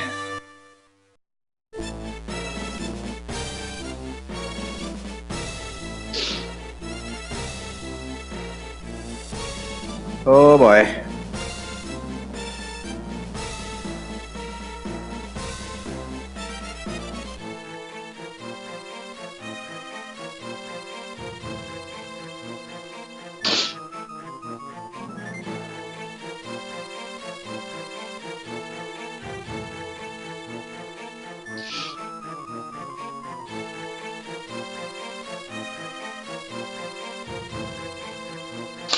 Did I lose internet or something?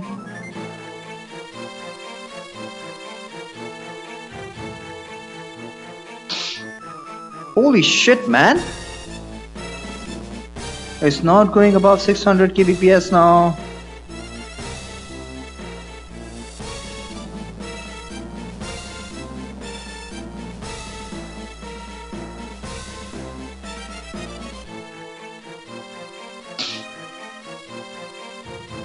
Are we good?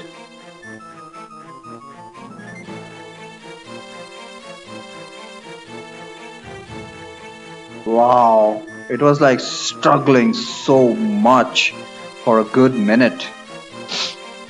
But as I said, yeah, I think I need to mentally prep myself for shit like this.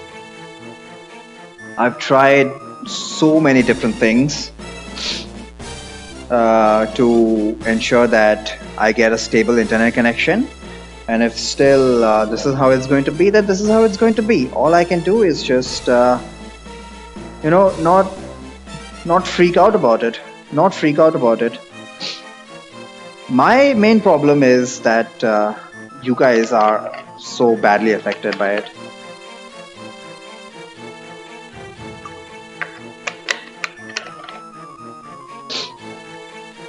Oh man. In a world where the internet is so ubiquitous, it's like me on Sundays.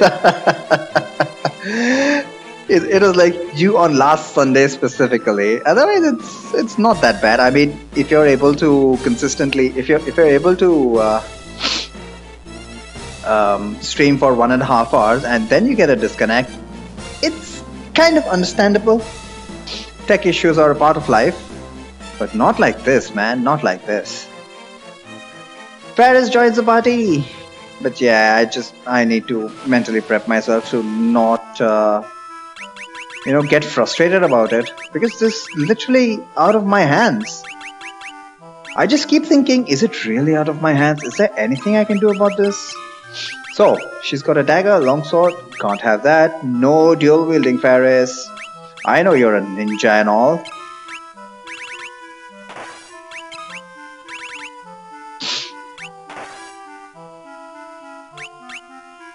The really cool thing about Faris is she's left-handed.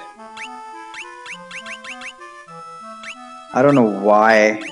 How's the 4G like where you live? Let me give you an example. On 4G, I can't even watch your stream at 160p. That's how good 4G is. Granted, it depends a lot on what phone I'm using, because it depends on It depends on the kind of modem that comes in your phone, I've been told. But yeah, 4G. 4G is absolute trash. 4G is worse than what you guys would consider to be 3G. Ooh! Layla comes with a gold hairpin! Right! And look at that. The gold hairpin. How much defense does it have? Well, regardless, it has very good defense. Does it have more defense than... yeah, it has definitely has more defense, much more defense than the Mithril Helm. It's a mage armor you got. Right. Thanks for reminding me. Damn it, what was I thinking? I just got swept away in the excitement. Thank you so much. I cannot equip it. Fuck! Thieves' gloves. I can't even equip the thieves' gloves. Actually, I can, because thieves' gloves, we don't have a specific thief class here, so we are going to club thieves' gloves under heavy equipment because it grants a lot of defense. Ow! I just unintentionally hit an area in my thumb which my cat had nipped. God damn it! God damn the kitties! They bite really hard now. I'm just glad I'm not drawing blood. Right, so Thieves' Gloves on the table, Mithril Helm on the table, Cold Hairpin not on the table. Wow, man, I just got excited for no reason. Okay, she's gonna start training in Axes, and I'm giving her the best in defense for now, so that she can maintain some semblance of survivability. Speaking of best in defense, this guy's got golden armor. So let's exchange that for the Silver Pyras, and let's give more defense to Faris. Faris has 34 defense. That's cool. Are we all set up? Shall we get going? Let's just save. Oh, I can save anyway. Okay, let's get to Diced, or the end, or the bloody end of the world.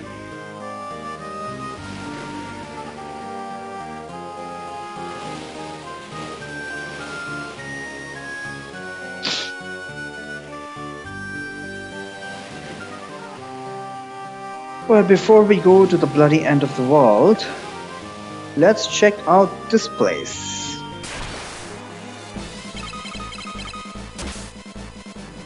$63 damage. Oh boy.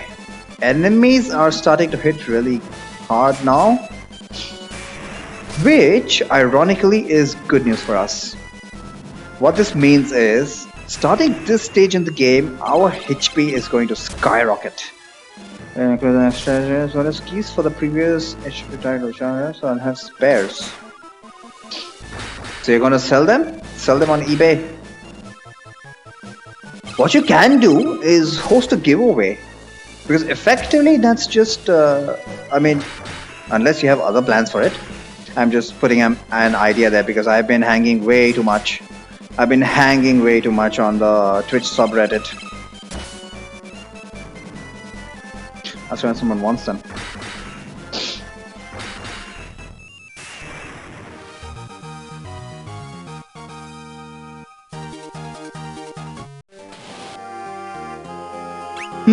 Did I make any HP? I'm not sure.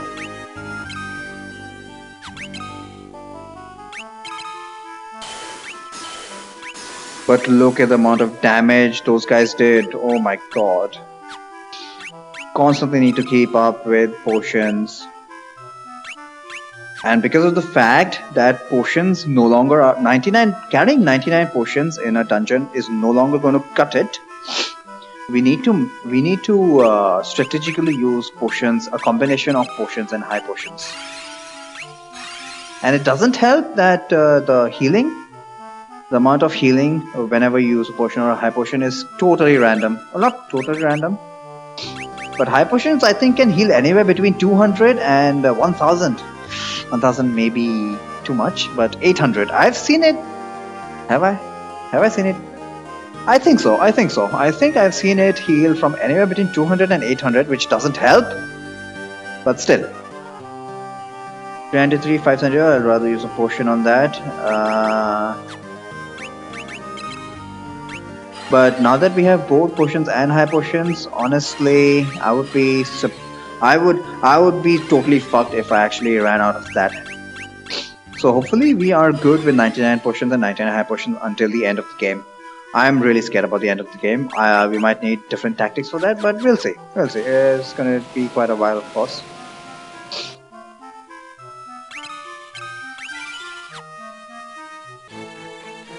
Tropical Island. This is definitely not a. Uh-oh. Uh-oh. So, hello there. How do we deal with slimes? 100. Okay, there we go. That's one way to deal with slimes. But this is going to be so annoying. So, we have in the very first dungeon of the game, we were introduced to these type of monsters who have as much defense as the final boss, believe it or not. And I don't think we have any weapon in the game which can do enough damage to actually bypass their defense. So the only do we? Yeah, we literally don't. No, we do. Remember that the amount of damage, the base damage, what is rolled for each weapon it's whatever damage is displayed to twice of that. And we have the Masamune at 150 at a base damage rating of 150, which means that the actual damage roll is going to be between 150 and 300 for each hit, mind you. And these guys have about 200 defense. So yeah, I was wrong when I said we don't have any weapon in the game who can punch through their defense. Of course, we also have unarmed. But suffice it to say, with our current equipment selection, we are a long way away from getting anything that can damage these guys without needing a crit. So once again, we are in a situation where we need to land crits. These guys are not doing too much damage, so eventually we will win, but I'm just wondering, is it worth it? Because all of these guys are going to come in very large groups. I don't think it's worth it. Honestly, I don't have the patience, so I'm just going to go the Adamantize route and save scum. Since I've already devoted so much time in this fight, might as well get through this, but yeah. Oh god. This fight is so not worth it.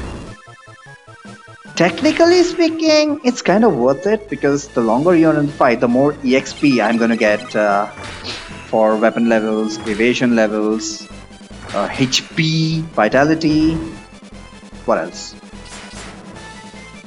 Yeah, that's it.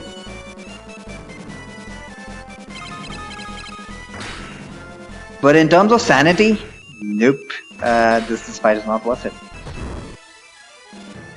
What sucks is that this is a very common encounter. Oh god. We'll see how it goes. I'm just gonna reset every time I get this encounter. It's so not worth it.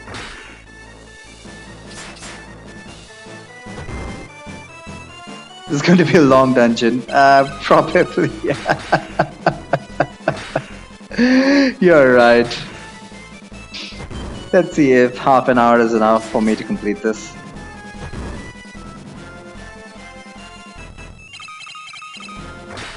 Look at the amount of time that just this encounter is taking. Mind you, these things only have 100 HP. I don't understand why we're not getting crits on a regular basis. We have level 7 in weapons. I think by this stage in the game, every hit, if not every other hit, should... No. That is an exaggeration. That is such an exaggeration. Considering that per hit we have a 5% base chance of crit. Statistically, we only have a 35% chance of a crit. Which means 1 in 3 hits should be a crit. Honestly, 1 in 3 hits, I don't see that as being a crit. So definitely getting the raw end of the deal here, RNG. But yes, suffice it, the point being, the only way I can beat these guys is by getting crits. And considering how rare those said crits are,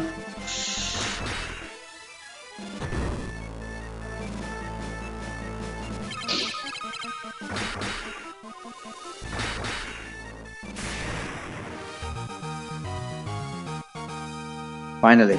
But this is what we stand to gain if we actually have the patience to go through them. Look at what all we are getting. Everybody got almost definitely everybody got one level in their weapon of choice, their weapon of whatever they were wielding. Everybody got an axe level. Whoever was wielding the knife, who is wielding the knife? Zazat. Zazat got a knife level. Almost everybody got HP. Everybody got stamina. So that's a very lucrative battle because those guys are not like that Gigas, who pretty much ensures that you need to win in a certain number of turns before he kills you.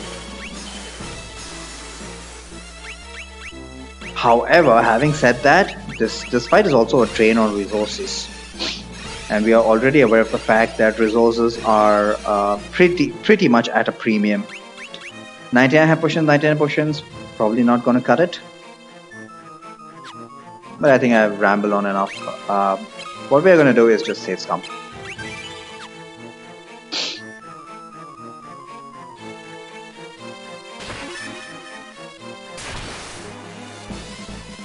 Seriously?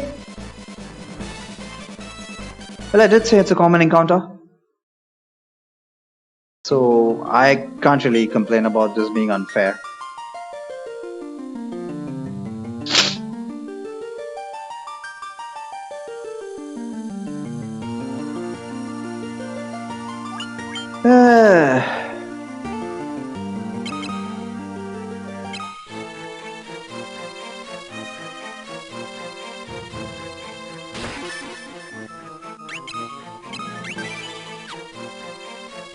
For the remakes, they didn't even change the encounter mechanics.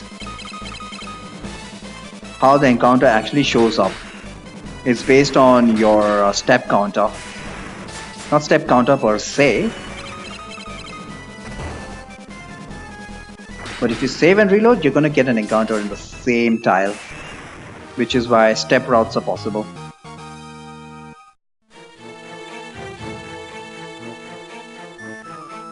So I was quite surprised to know that they didn't have the same mechanic for FF1. The original version of FF1 did have it was possible to step manipulate, but not in the remakes. But they did not make that same change for FF2 for whatever reason. Again, that is once again, that information is something that is only really known to FF2 connoisseurs. So what would be the purpose of not changing it? Just maybe not worth it. Because it's not as if I appreciate that. It's certainly not a core mechanic of this game.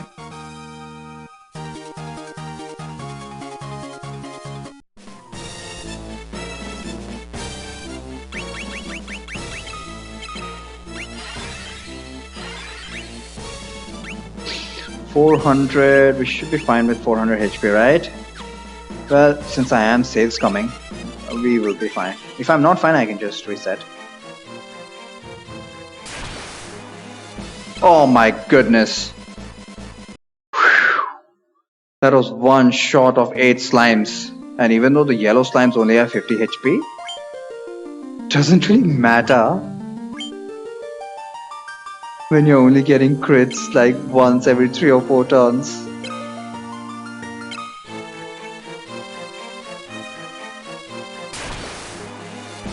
Okay, got a bunch of rats instead of slimes of the same color. So how cool is that?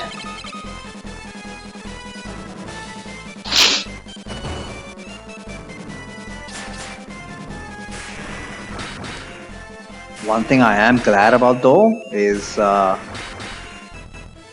fixing the devs fixing the bug that getting afflicted with a permanent status condition will ensure you don't get stats or experience.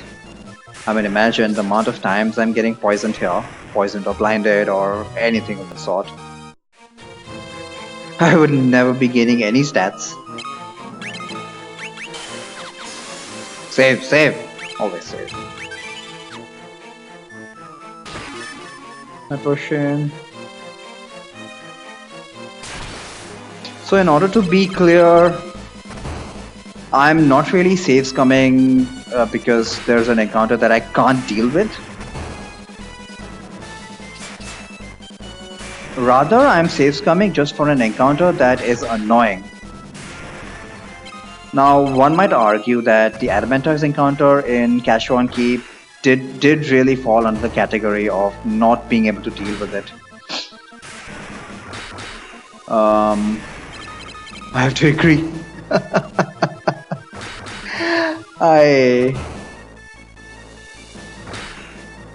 Well, my only justification is that it also came under the category of annoying. Because technically speaking, I could have taken all of the Adamantoise fights in Cashwan. Of course, eventually, I have to agree that I would have run out of resources. But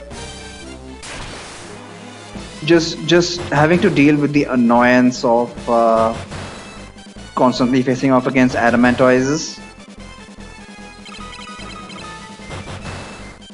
justified that in my honest opinion. So I'm not going to feel too guilty about it. The slime encounter here is definitely under the category of trolling.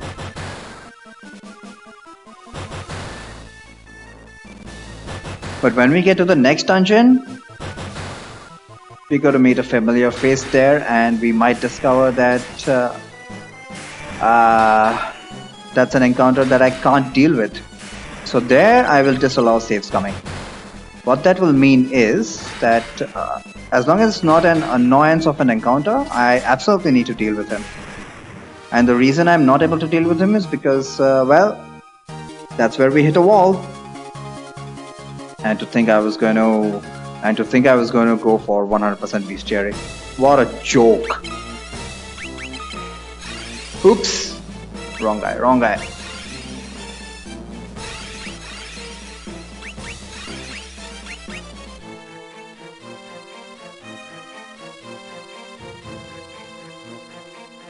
But it's 700 HP already.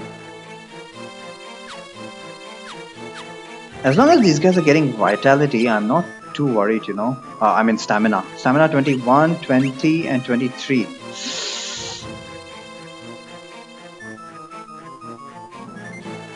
With all due respect, these stamina values are still rather pathetic. Oh well.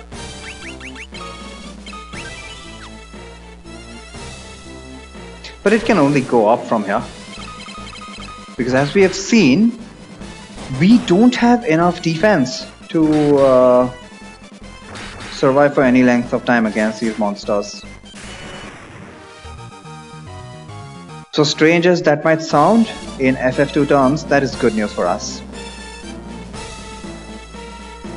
The only hard requirement for any fight is, damn it! Stupid pop-ups.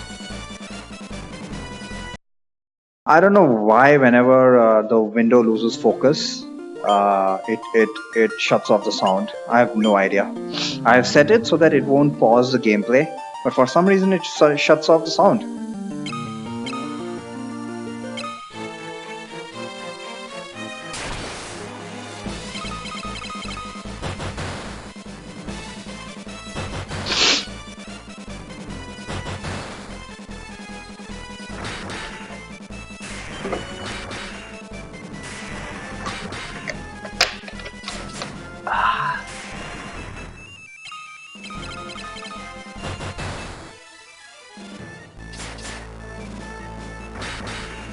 man, look at the amount of damage that Mangosh is doing. Helped by the giant's helmet, I suppose. Wait, he has a giant's helmet. Yes, he does. Give that to Layla. How dare you? Attack goes from 50 on to 46. Is that how useful the giant's helmet is? Giant's helmet attack goes from 31 to 36. Okay. Respect, bro. I guess that plus 10 attack really helps a lot. Oh, right. That's because we are dual gripping our weapons. Yeah. So effectively, the plus 10 attack from the giant's helmet equates to a plus 5 base damage. That's cool. One of the advantages of dual gripping. But it's nowhere near as advantageous as FF5, of course. And I'd like to think that FF5 learned from this. I don't even know why they gave us that the dual grip mechanic in FF2. Like, just for a little bit of extra damage, you're gonna lose your capability of wielding a shield. Are you kidding me? Maybe that's another way of the game trying to troll us. Hey, you want some benefits? Don't use a shield. Yeah, more like you wanna die? Don't use a shield. HP increase, thank you very much. Unfortunately, HP is only increasing by increments of 20. Oh fuck, I forgot to save.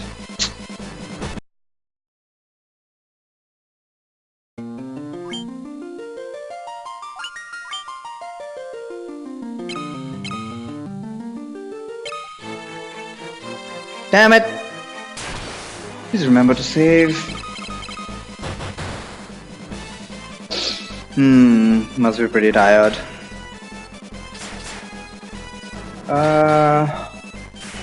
I don't think I doubt that I'll get through this entire. I doubt that I'll even get to the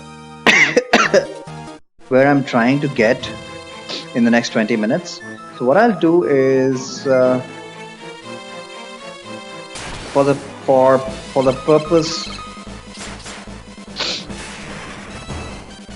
purpose of consistency, I'm gonna go for another 20 minutes and stop wherever I'm at, even though it's not going to be a logical stop. But hey, I can save anywhere, so it doesn't really matter, does it?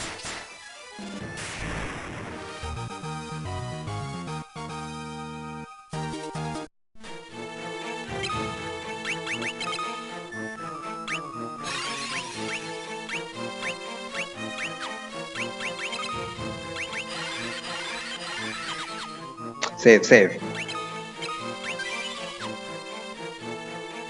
So this dungeon is effectively divided into two pathways. So first we are going to take the pathway that leads us to a technical dead end. Oh, let's check out. I completely forgot to switch weapons. He's got level 5. He's already got level 5 with the Mangosh. So let's switch that around.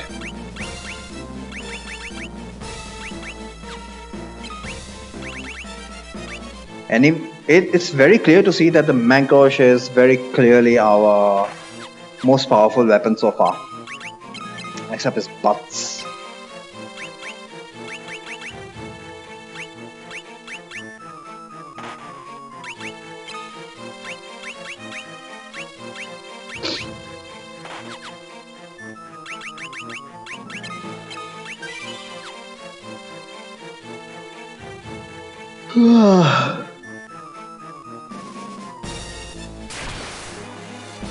Oh, good thing I saved. Damn slimes.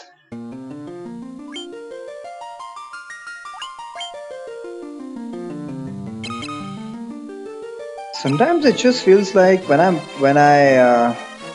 been relaxing for the entire day, for some reason I feel really tired in the evenings, and it's really weird, but it's the opposite when I get back from work. I don't know what it is. But after a long day of work, I get back home and I feel kind of revitalized for stream. But when I've just been taking it easy for the entire day, when it comes time to stream, I'm like, oh boy, I'm so tired.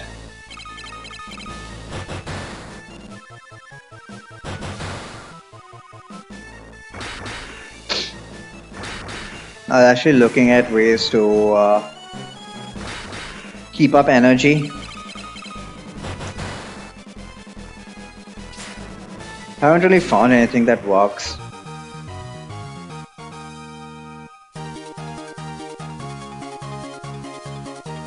I mean, the advice of having chocolate before stream, I don't really care if that works or not.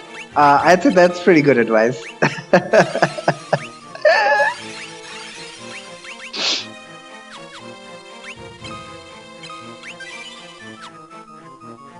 But definitely during my stream days, I try to make sure that I've had dinner well before stream times. Because holy shit, a full stomach is definitely not something you want to stream on. Especially when I'm playing FF8 or FF Tactics, where I do need some concentration. FF2, I guess, is fine actually, but then I'm really risking drifting off to sleep. Well, I guess as long as I'm not grinding in game, I'm still at least utilizing some kind of brain capacity. So it's not a complete loss. Yeah, sure. I'm just holding a button here, and oh my god, Bugs, please don't die. See, this is what I was talking about. Oh, he's gonna die. He's definitely gonna die. 4 frogs are completely screwing me over.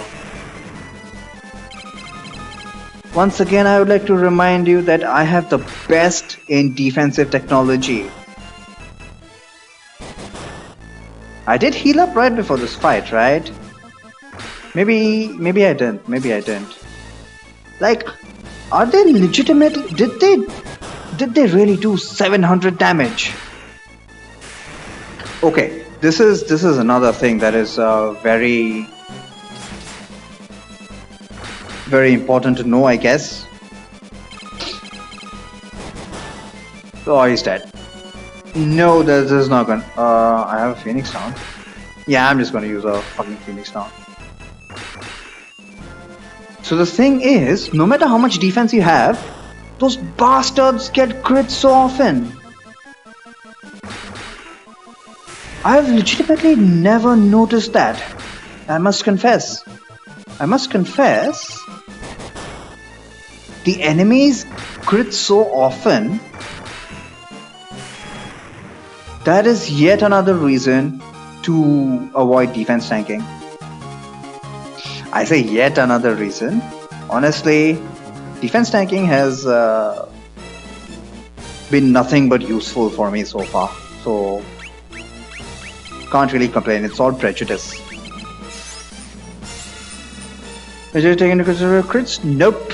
Crit is base 5%. When I say base 5% per hit, it's just the NES version we are talking about. So it's very much possible that they changed the formula for the remix. Thing is, I have no idea what the formula is for the remix. So I can only base it off of existing knowledge, and that is from the NES version. In the NES version, you get 5% chance for crit per hit. And those frogs have 4 hits.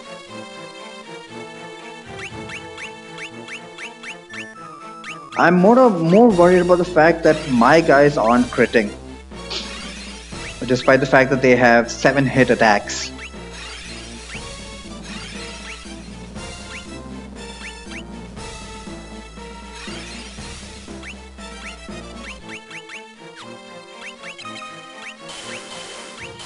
If you think about it, those enemies have a 20% chance to crit every turn.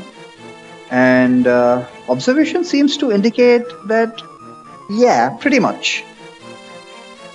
So I can complain about bad RNG, but I can't really complain about being unfair. Enemies can crit just like you, and those crits ignore defense, just like you would try and ignore defense.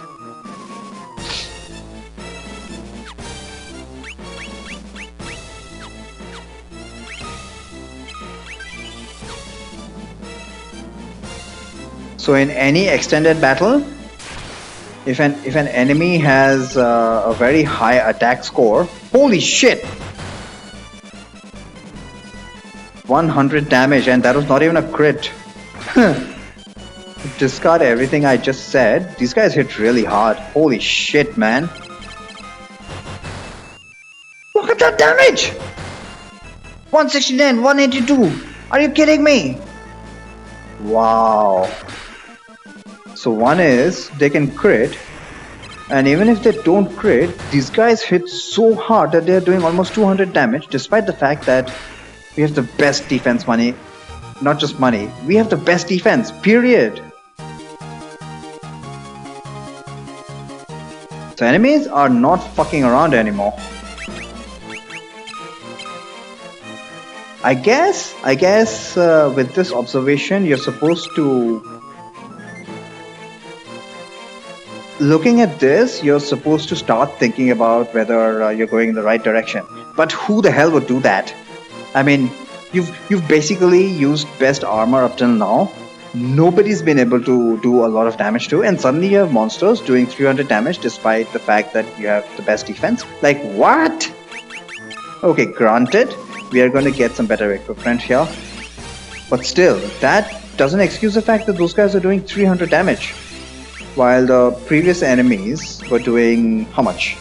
Double-digit damage in the previous dungeons. So yet another instance of this game trolling you. I mean, I can't defend the game and say that. Where am I supposed to go? I can't really defend the game and say that you're supposed to keep adapting, although that is the excuse that I mainly use. The thing is, I think that is a very unfair expectation from the player.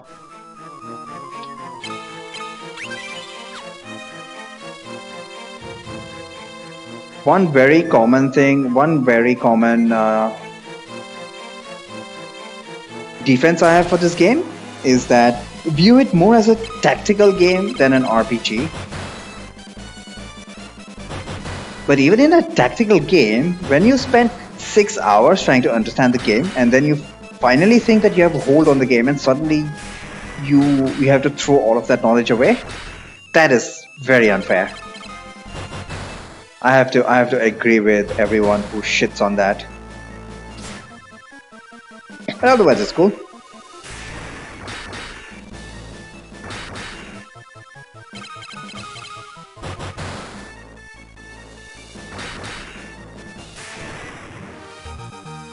Not to mention that we actually want enemies to do a decent amount of damage in order for us to have any chance of gaining HP and stamina.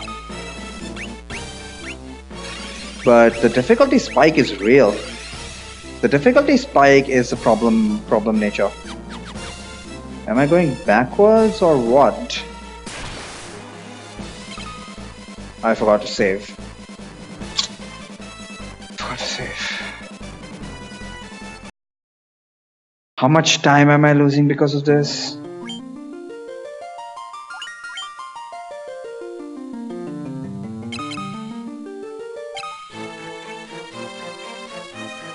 Where the hell am I? B4. Okay, B4. Okay.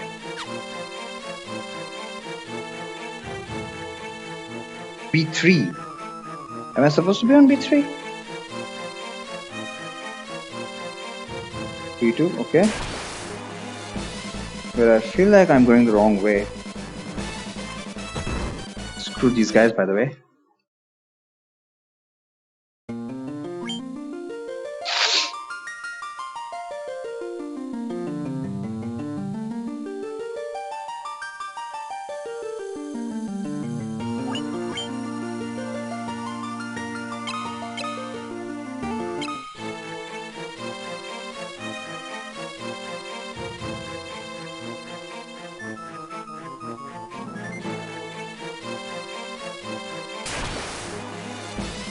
Finally a different encounter.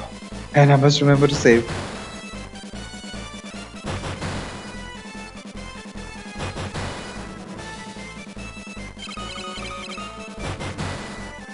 Thankfully, at least I got a solution to the lag issue. So I think my initial theory was the correct one. The fact that I must keep my laptop charged before starting stream in order for the processor to work at its full power. Otherwise, most of the power is apparently allocated to charging the battery up, and the processor suffers because of that. So I can already see that. Come on! Oh wait, death is fine. Death is fine.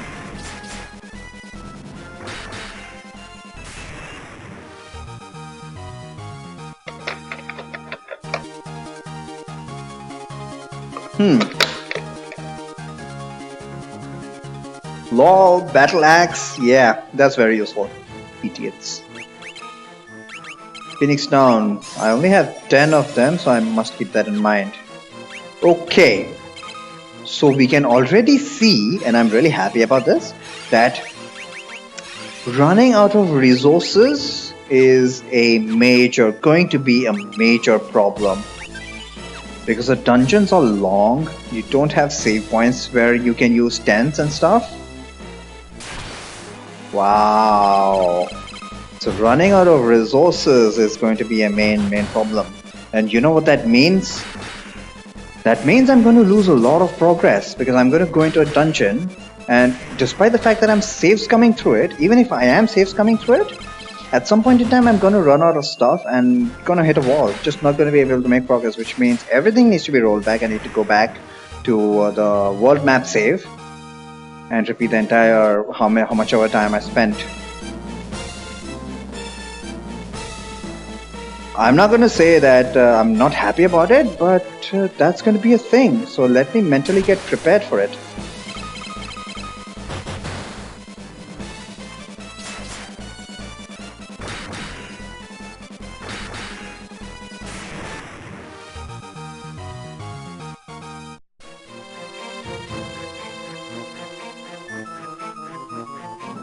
I feel like I'm going the wrong way.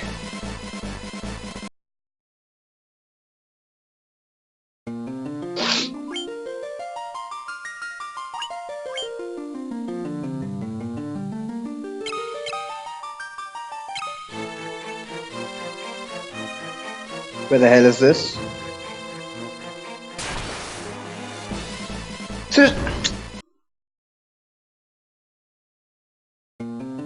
I have to admit, I expected a lot more slime encounters. So even though I'm irritated every time I get one, I've been getting very few slime encounters. So appreciative of that.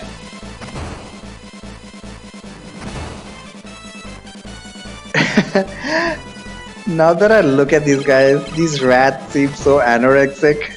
It's like they haven't eaten for days. So it's understandable they look at some healthy prey.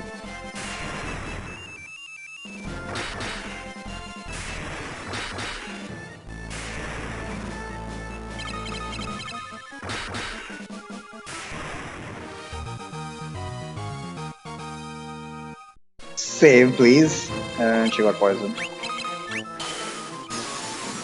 I think HP, everything is fine.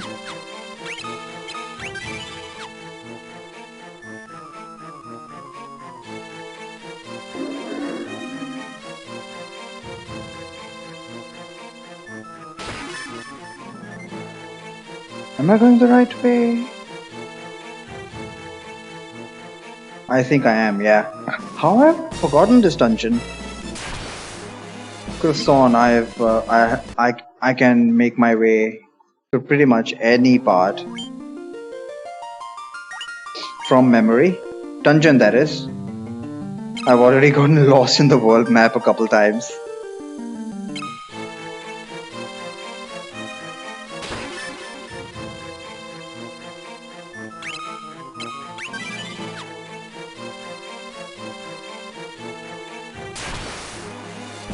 Nice. So when I don't get slimes, I get rats. That's an acceptable trade-off. Generally, I can one-shot rats, so I don't mind that.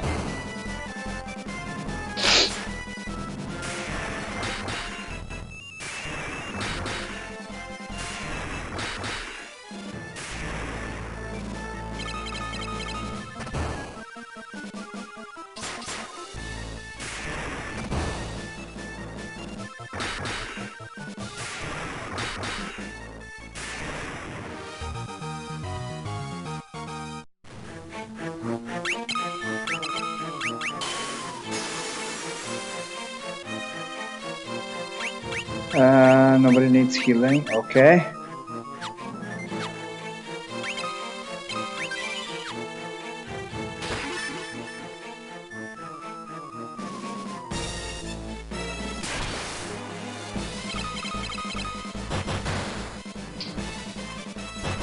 So I was just considering ways to deal with the resource shortage, and the most obvious thing is just to make a beeline for your objectives, right? Make sure you take a measured number of steps to minimize random encounters, and just make sure you go from A to B. So what that's gonna entail is go as far into the dungeon as you can on your current resources and grab as much treasure, and once you're done with all the treasure, just head out. That strategy might work out. Of course, oh shit, once again I forgot to save. Why do I remember to save only when I see those damn slimes? Speaking of, yeah, I got a full Monty there, didn't I? Full house of fucking slimes.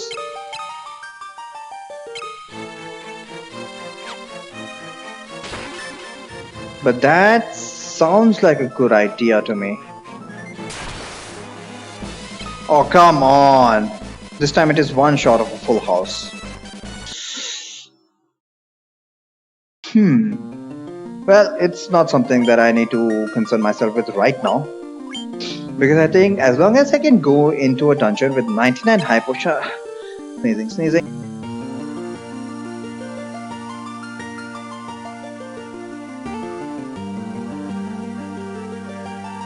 Oh boy, yeah. 99 high potions. As long as I can go into a dungeon with 99 high potions, I should be fine for most of the game. What is the point when I feel it's not going to be enough? Well, we'll find out. But I only think that it's going to be a thing end game. Certainly the final dungeon. So specifically thinking about the final dungeon, I think the best strategy is to make different runs through it.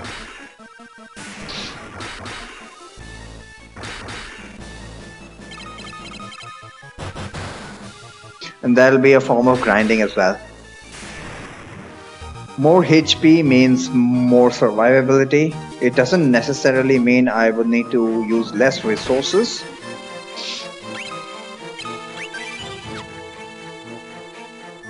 Oh god, no. Because of the HP drain mechanic. More HP is actually going to mean more resource usage. But whatever. That's going to be it for today. I've hit the 3-hour mark, even though I assume the video is going to be split up into God knows how many parts. Fuck my internet. Anyway, you guys have a good day. Take it easy.